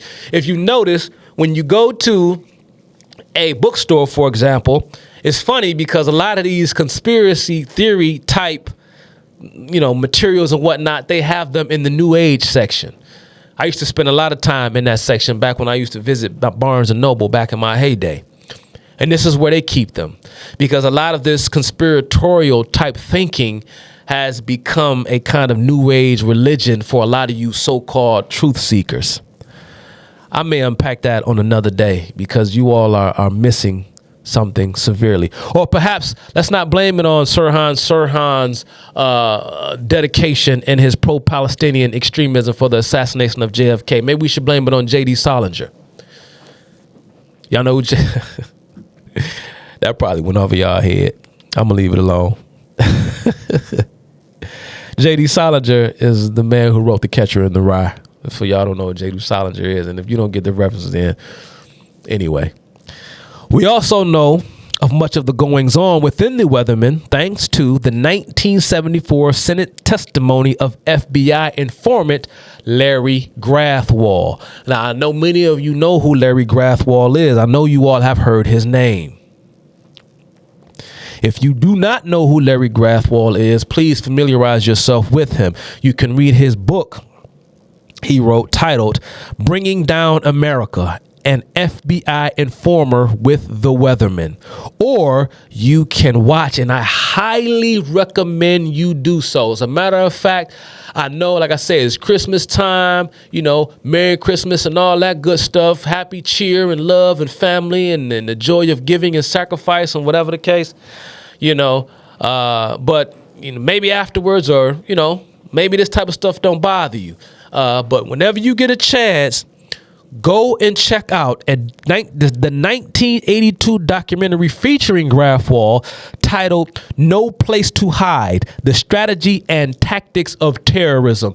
Many of you have probably seen this documentary. You can go and pull it up on YouTube right now. It is free. It's only about an hour long. The title again is No Place to Hide, The Strategy and Tactics of Terrorism. If you don't want to read Larry Grathwohl's book, go and watch that documentary. It's free on YouTube. I'm going to give you a little bit of spoiler, because part of what really blew my mind about Larry Grathwohl and what he disclosed in that documentary is when he talked about the meeting he had with the Weathermen at one point. And, you know, he was sitting around, and I can't remember who he said was in attendance at that meeting. Ayers may have been an attendee at this meeting. And they were talking about what would happen, what the country was going to look like in the wake of this overthrow of the United States. What was going to happen in the wake of this revolution? And Larry Grathwohl said that he was taken aback by the fact that none of them seemed to really have a plan. He asked them, he said, well, what kind of economic system would there be? What kind of economic structure would we have? He said no one had an answer. He said, what kind of political system? How would you clothe people? How will we feed people? No one had an answer. Larry Grathwohl said, and I'm paraphrasing, that they seemed to assume that the United States would be essentially colonized or annexed by the sort of four major communist superpowers, and that the United States would be broken up into quadrants. Each part, one part controlled by Russia, Soviet Russia, the other part controlled by Communist China, the other part controlled by Cuba, and I guess the other part controlled by, it was either North Korea or North Vietnam. And he said, wow. So Grathwohl asked, he said, well, what about the people who are unwilling to get on board with the new system? He said, well, their response was, this is the Weathermen who were in the room. He said, they'll have to be killed. He said, well, how many of them do you think? He says, well, we'll probably end up killing about 25 million. Now, what struck me about this, and what struck Grathwohl about this, and he says this in the documentary, he says that it was so surreal. He said, you can't imagine being in a room with people. And he said, and this is what struck him. He said, these were educated adults, young adults, some of whom had PhDs, educated, master's degrees, PhDs, some from Ivy League institutions, sitting around in a room plotting the systematic extermination of 25 million people. He said it was so surreal. He said you couldn't even imagine what was going on in my mind. And he said, I quote, they were dead serious.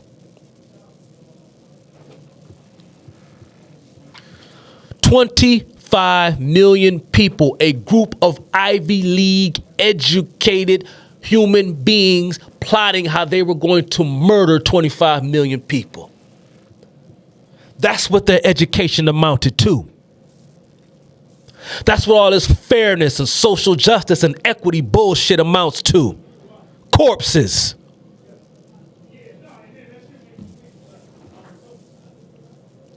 Go and watch that documentary if you haven't seen it, or if you just haven't seen any material or interviews conducted with Larry Grathwohl, and his last name is spelled Grathwohl. I advise you do so, and that should probably be the first thing you do when you go back on social media and stop looking at them Instagram models and them BBLs. All right, now, where did I leave off? Keep in mind now, none of the co-conspirators were ever brought to justice for their involvement in the over 24 bombings that occurred throughout the early 70s. But by the mid-70s, the group had fractured into smaller units, or some left the group altogether to form other organizations.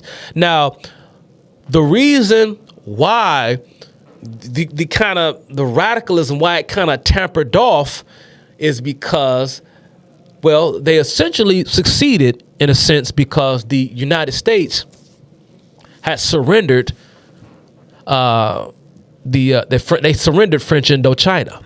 They surrendered the Southeast, and so it came under the sway of communism. Vietnam fell, Cambodia fell, Laos fell, and so on.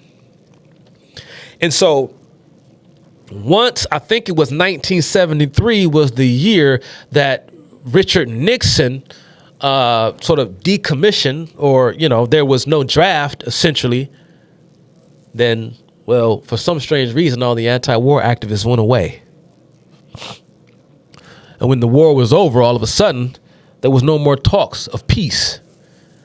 Because as the peoples of Indochina was being slaughtered, as hundreds of thousands of Chinese native or those of Chinese heritage and ancestry were being murdered in Vietnam, the left, they didn't have anything to say about it. Mum's the word. So the peace activists, the hippies, the beatniks, the radicals, they went away.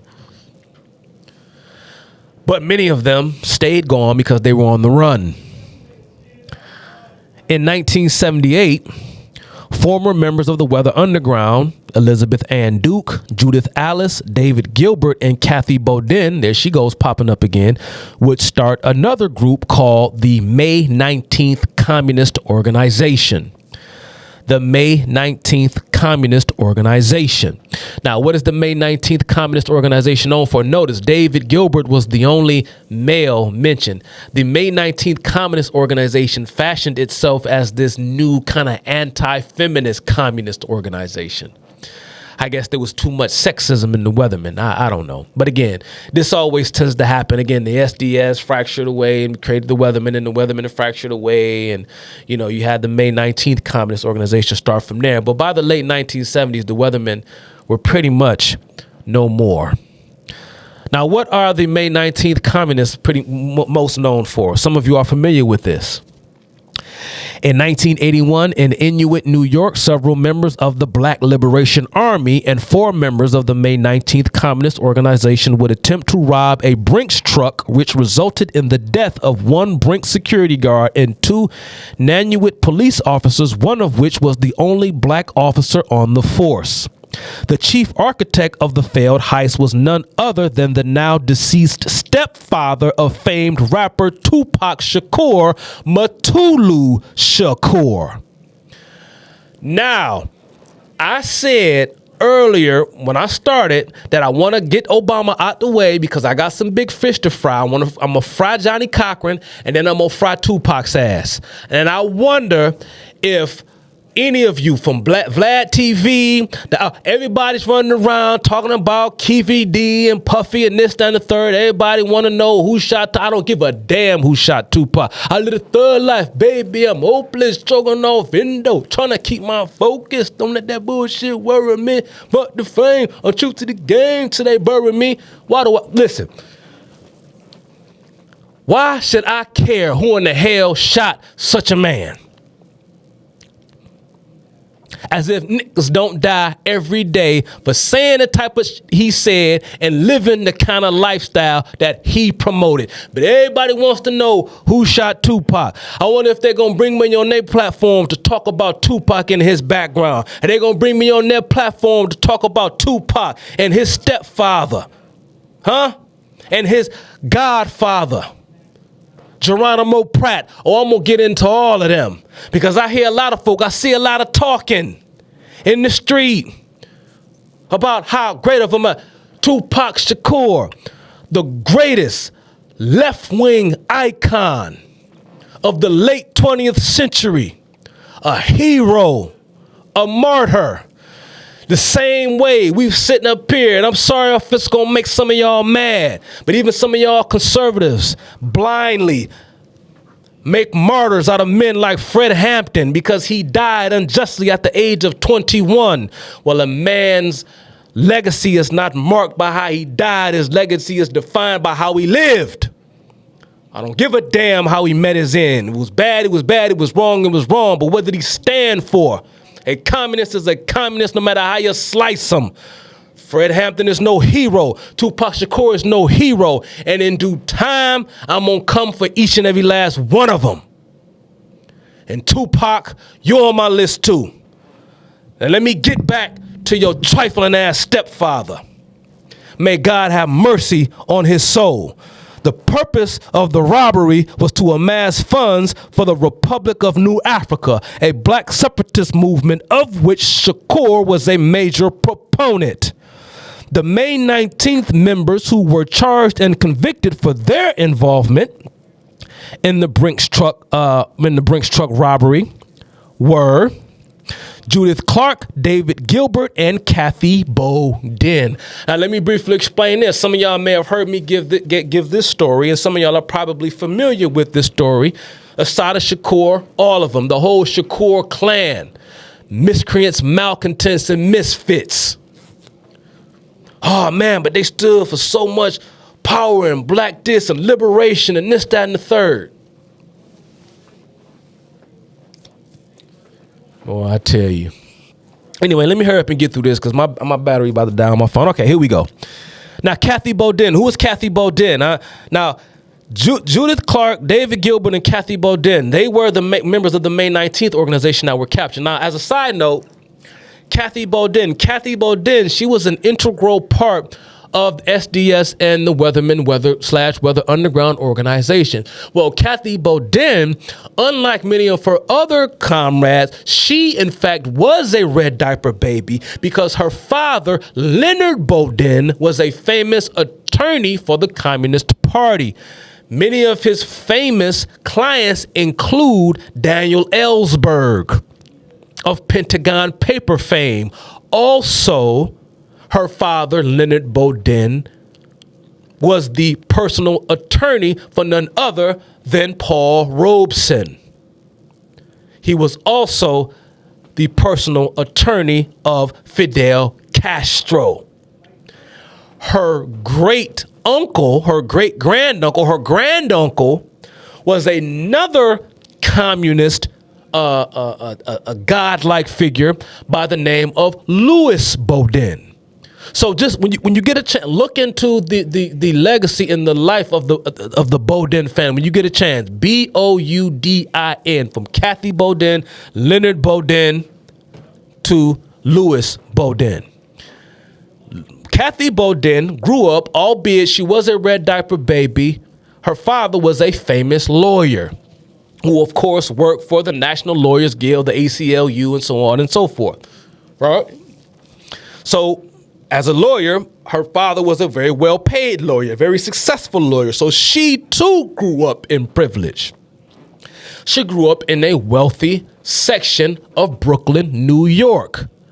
The home in which Kathy Bowden grew up in was the facade home depicted in the show, The Cosby Show. So when you watch The Cosby Show, you know on sitcoms, they show you the house, and then it cuts to the inside of the home, which is the set, right? And so when you saw the outside, this is what in show business they refer to as facade home. So the facade home of the Cosby Show was the actual childhood home of Weather Underground member Kathy Bowden. Now, quickly, the May 19th Communist Organization and the Black Liberation Army were kind of partners.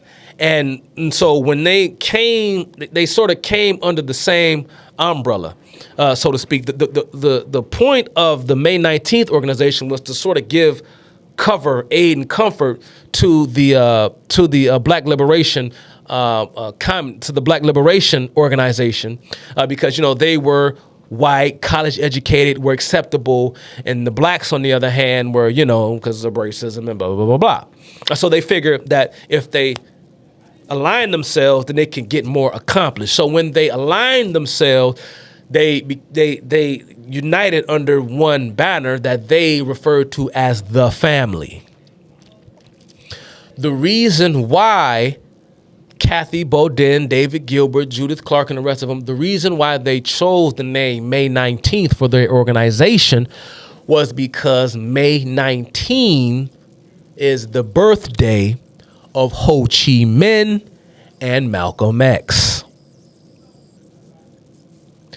Malcolm X, too, ladies and gentlemen, is an icon of the radical communist left, and justifiably so, because Malcolm X, too, was a Marxist. Now, remember, I talked about Mark Rudd, right? I've mentioned Mark Rudd before. He was another member of the SDS and the Weathermen. Well, Mark Rudd would leave the Weathermen in 1977 and turn himself in to New York police, where he went on to face no jail time. Now, the reason why Mark Rudd left the Weathermen in 1977 is because he talked about the sense of paranoia. He said that we were going insane. And he said because of the kind of lifestyle we were living, everybody was pointing fingers. And he said there was kind of like this Jacobinesque kind of an aura or stench kind of brewing around them. And he said eventually they were starting to mistrust one another so much that they were eventually going to start killing one another or turning on each other. That's how he viewed it. And so he got out while he still could, although Mark Rudd never abandoned his radicalism, and you're going to see as we go forward. But he did leave the Weathermen in 1977 and turned himself in to police. And this, as a side note, is a matter of fact how the FBI and other legal law authorities or law enforcement entities got information on groups like the Black Panther Party was not so much because of quote unquote informants. Many of these quote unquote informants who informed on members of the Black Panther Party went to the authorities and told what they knew in exchange for protection, because members of their own organization, they would find out, had put contracts on them. And this wasn't no COINTELPRO, because members of these organizations like the Black Panther Party, many of their members were legitimate killers of the serial type in some cases. But Mark Rudd never saw a day in prison. Mark Rudd would go on to become you guessed it, a professor at New Mexico Community College. And in 2006, he, along with former Weathermen member, along with a fellow Weathermen member, would go on to start the Movement for a Democratic Society, which was SDS reincarnated for adults. Even Kathy Bowden, mind, like I said, she was caught and brought up in, even Mutulu Shakur, of course, he was charged and convicted for his masterminding of the failed Brinks truck robbery, where he was convicted or where he was sentenced to 60 years in prison. I think he served about 37 years of that 60-year sentence. I forgot how long Kathy Bowden's sentence was. But yes, she too served a lengthy prison term. But even Kathy Bodin, while incarcerated, wrote for the Harvard Educational Review. And after being paroled in 2003, she quickly received her PhD from Columbia Teachers College and became a professor of social work at Columbia University.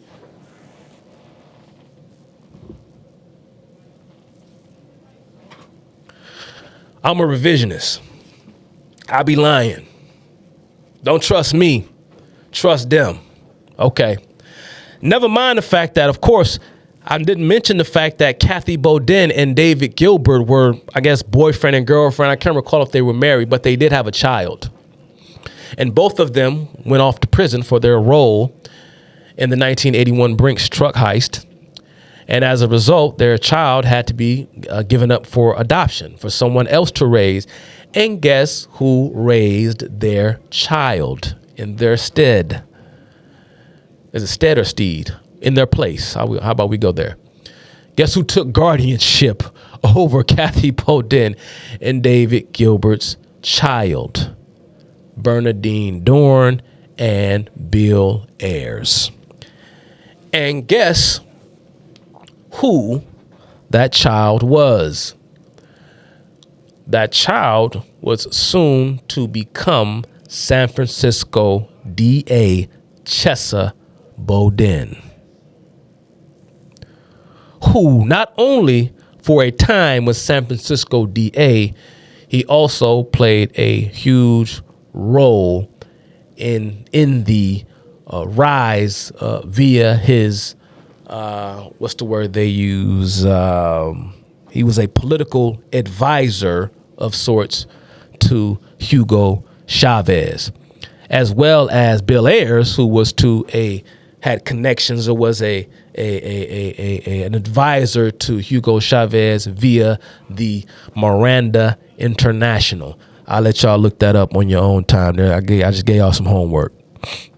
The Miranda International. But yes, that's the long line from Chesa Bodin, who was raised by Dorn and Ayers, who is the biological child of convicted domestic terrorists Kathy Bodin, and David Gilbert, who along with Mutulu Shakur, the stepfather of Tupac Shakur, tried to rob a Brinks truck in 1981 to fund the Republic for a New Africa, wherein 3 innocent men lost their lives. Now, the Ayers and Obama connection. We rounding out the final stretch, y'all. Bring it back to Ayers and Obama. Now, it is undisputable that Obama and Ayers were comrades from the late 80s to the mid-90s through their mutual political connections in Chicago. Both served on the Woods Fund and the Annenberg Challenge from 1995 to 2000. Both served on the Juvenile Justice Panel along with Michelle Obama.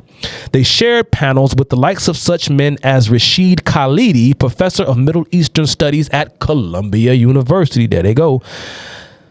They were also neighbors in Chicago, living merely 3 blocks apart. It is even believed that Obama may have met his future wife, Michelle, through the Sidley Austin law firm where both Bernadine Dorn and Michelle were employed. The two even spoke together at a conference on intellectuals held on April 19th through the 20th in 2002 at the Chicago Illini Union. The speakers included Dorn, Patricia Williams, and Richard Rorty. Now, if you all know who Richard Rorty is, he is another disgraced, despicable, low-life intellectual who, again, commands his own individual deconstruction. Now, I mentioned the Woods Fund. What is the Woods Fund?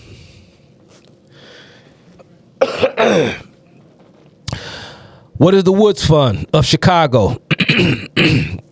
This is from their own website. The Woods Fund Chicago, this is what they say. Mind you, like I say, both Obama and Ayers worked for the Woods Fund together. The Woods Fund of Chicago is a bold grant maker that partners with communities to fight the brutality of structural racism and economic injustice. It promotes social, economic, and racial justice through the support of community organizing through the support of community organizing, coalition building, and public policy advocacy for grantee partners activating the people that are most impacted. We believe structural racism is a root cause of many challenges facing communities and is a significant barrier to eradicating poverty. Dismantling structural racism in society is a means to correct social and economic injustices. Community organizing and public policy advocacy efforts lead to comprehensive, authentic, relevant, and sustainable solutions. Systemic change is the only way to eradicate poverty and structural racism, and the people most affected by poverty and racial inequity should be the leaders and participants in addressing issues that impact them. That's the Woods Fund. So that right there lets you know what the hell that organization is all about, because my audience, we speak woke. These other cats, they just talk woke, but they don't really speak it, meaning they don't really understand it. We can read right through that gobbledygook. Now, what is the Annenberg Challenge? As the largest single gift ever made, this is from the Annenberg Challenge's own website, as the single largest gift ever made to public education, the Annenberg Challenge was designed to unite the resources and ideas of those committed to increasing the effectiveness of public schooling. 18 locally designed challenge projects operated in 35 states, funding 2,400 public schools that served more than 1.5 million students and 80,000 teachers. You wonder why your children think the way they do?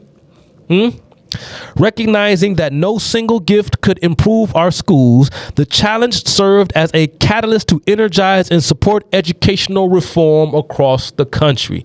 Again, look into the Annenberg family and their organization. Now, although we know of their Chicago connection, chances are that Ayers and Obama knew each other as far back as the early 80s, as Ayers received his master's degree from Bank Street College in 1984, just a few blocks from Columbia, where Obama was an undergrad.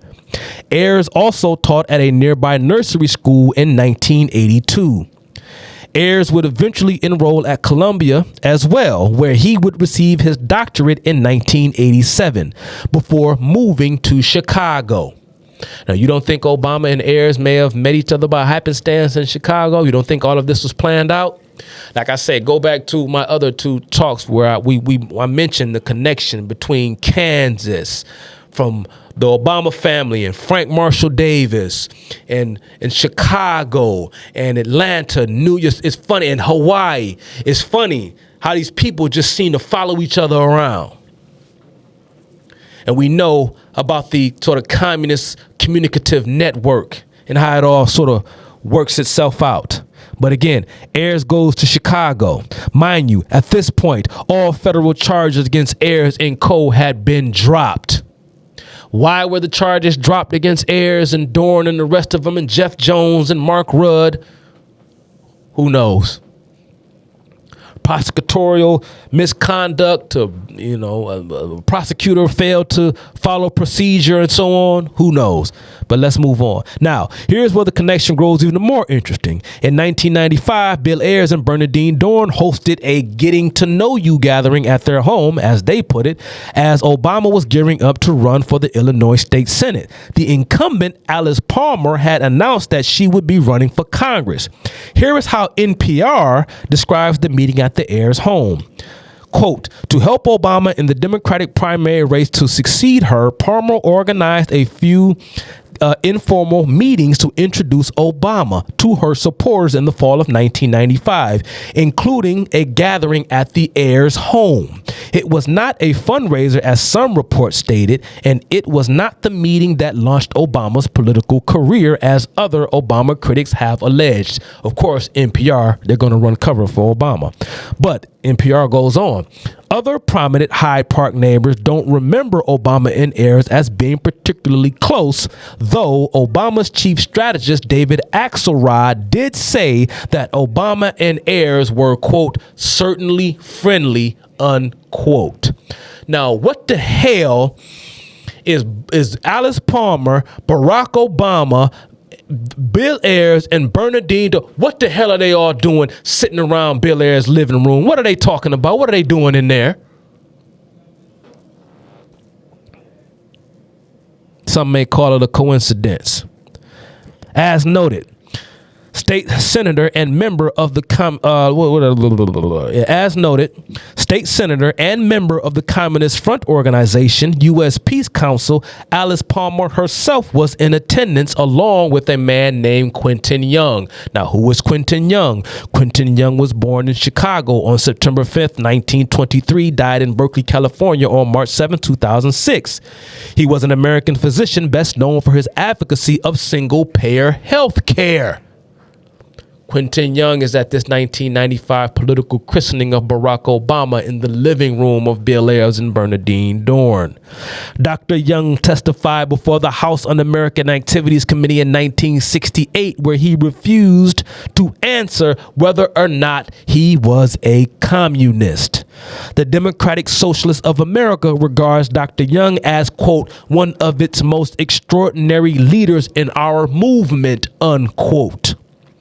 Not only was Young a physician, but he was a local activist who helped set up health clinics for the Chicago chapter of the Black Panther Party and provided medical care to rioters at the 1968 DNC, which I spoke about earlier. In 1992, Dr. Young was granted the Eugene Debs Award on May Day to commemorate his contributions to the cause. If you don't know who Eugene Debs is, that's some more homework for y'all.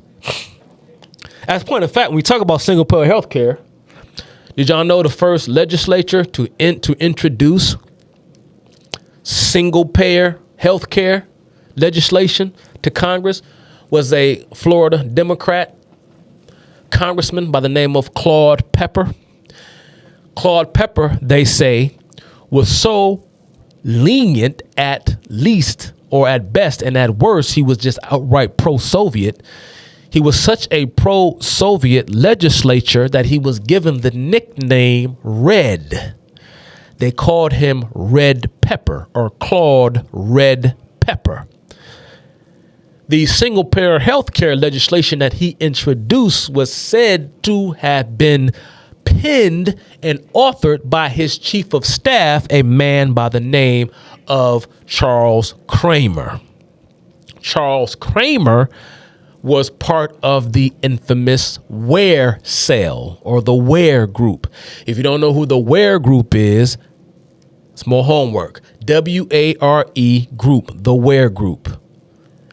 I'll just cut to the chase. I give you a little spoiler, but I suggest you look into the Ware Group. The Ware Group was a cell of Soviet spies. Charles Kramer was a Soviet spy on the staff of Claude Red Pepper, who was the first legislature on record to introduce the idea of socialized health care to Congress. Now, I'm almost done, y'all. The New York Times also ran a piece on this meeting published on October 4th, 2008, and its sole source, that being the Times, was another attendee at this political christening, a rabbi named A.J. Wolf. Now, Obama takes the White House, and we're going to try to get through these last page, and I'm out, y'all. Let's try to make it quick. When Obama launched his bid for the... Am I boring, y'all?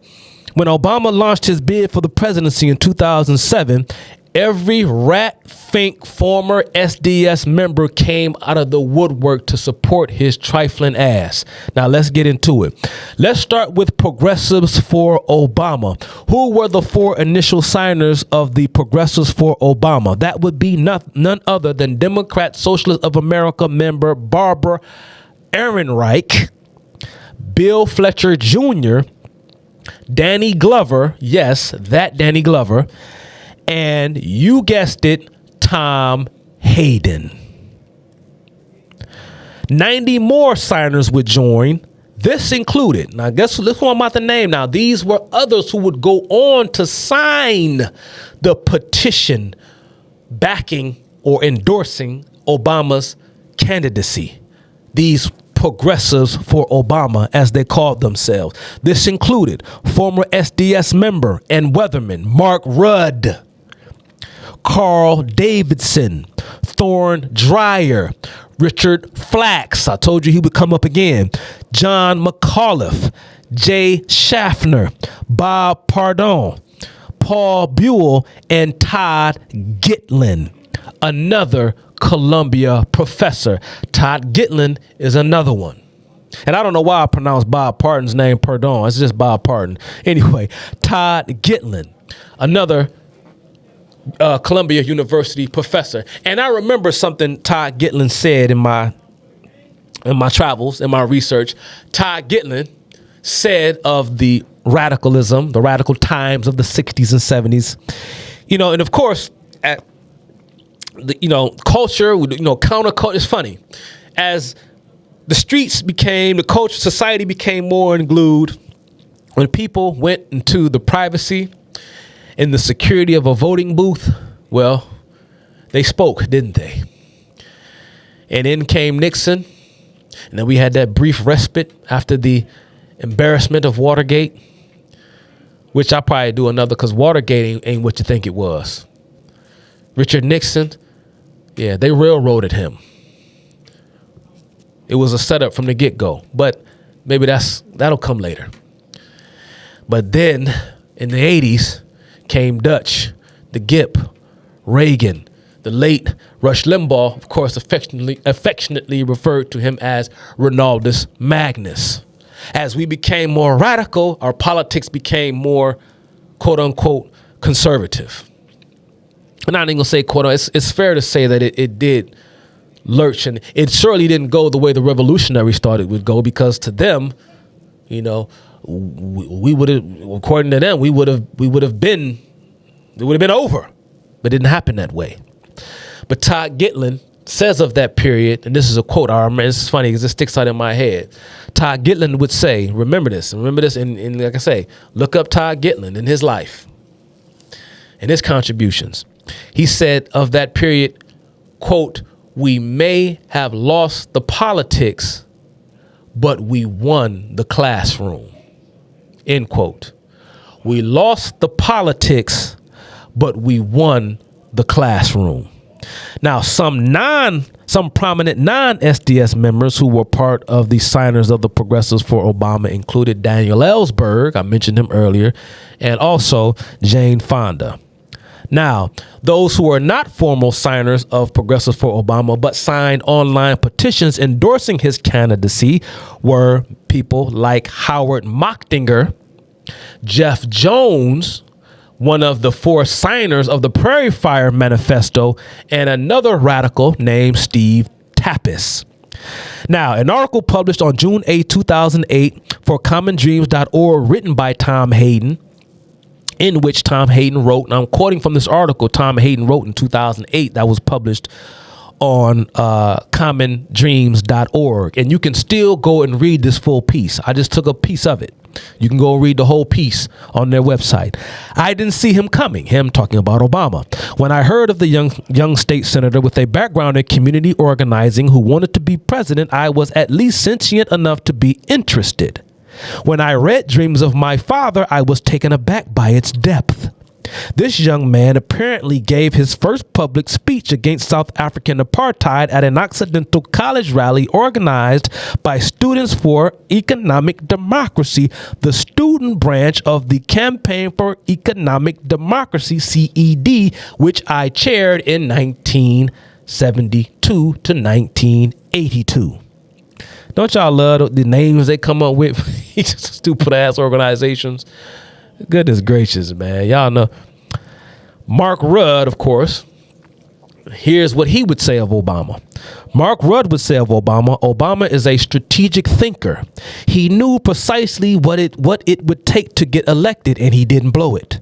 But he also knew that he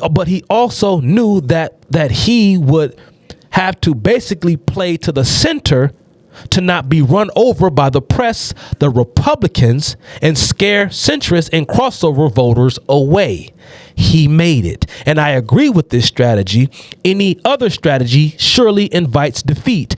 It would be stupid to do otherwise in this environment. Now, what environment is Mark Rudd referring to? What could he possibly be referring to? Well, the environment he's referring to is the 2008-2009 environment, wherein Americans who identified as conservative outlawed. Let me start over. Americans who identified as conservative outnumbered those who identified as liberal nearly 2-1, roughly 40% to 20% according to Gallup. So even as Barack Obama was making his political ascension, most Americans self-identified as conservative, outnumbering liberals nearly 2-1. So we got a problem. Either those who think they are conservative don't know what conservatism is, doesn't know what it means, doesn't know what it means to be one, or was Obama just that slick? Did he just... No, he wasn't. Because I recall, I was 23, 25, I recall Alex Jones and Sean Hannity and Glenn Beck and Romer Stein and Kincaid. I recall. Very few people were listening, though. Another prominent radical to endorse Obama was Michael Klonsky. I mentioned him earlier. Klonsky would go on, and again, Michael Klonsky, he is another one. Again, I could sit here and talk 2-3 hours about Michael Klonsky. Michael Klonsky, a professor at the University of Illinois Chicago College of Education.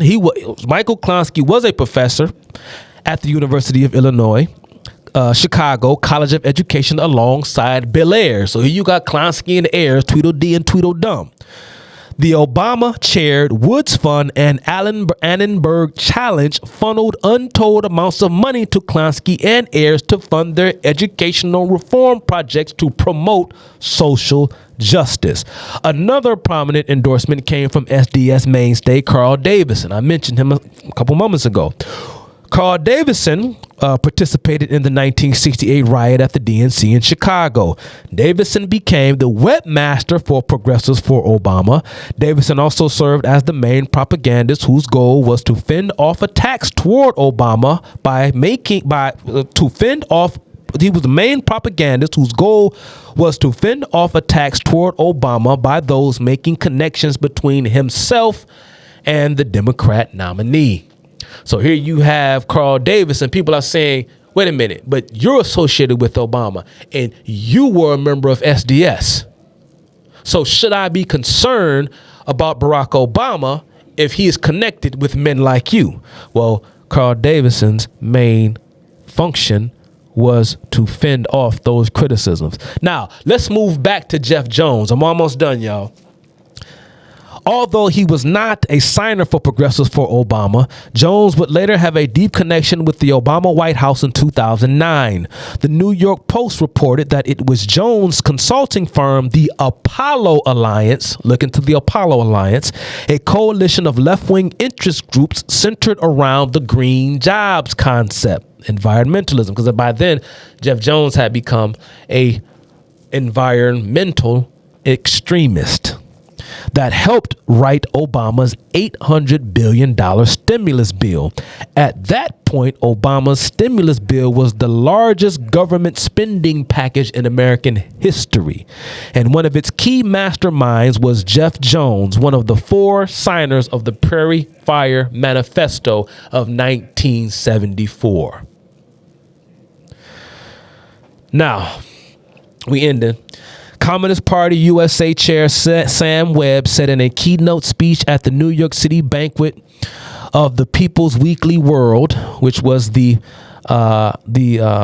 the official Communist Party USA newspaper, which too endorsed Obama's candidacy. This is Sam Webb, the keynote speaker at this gathering. He says, with the election of Obama, the impossible has become possible. Under President Obama, Webb claimed, we can win again. Socialist professor of African American Studies at Columbia University and chair of Mark Rudd's Movement for a Democratic Society. Some of you may have heard of him. William Manning Marable said of Obama in the Socialist Review in 2008. A lot of people working with him, that being Obama, are indeed socialists with backgrounds in the Communist Party or as independent Marxists. But he went on to caution them, those enthusiastic about Obama, Obama is not a Marxist. He is a progressive liberal.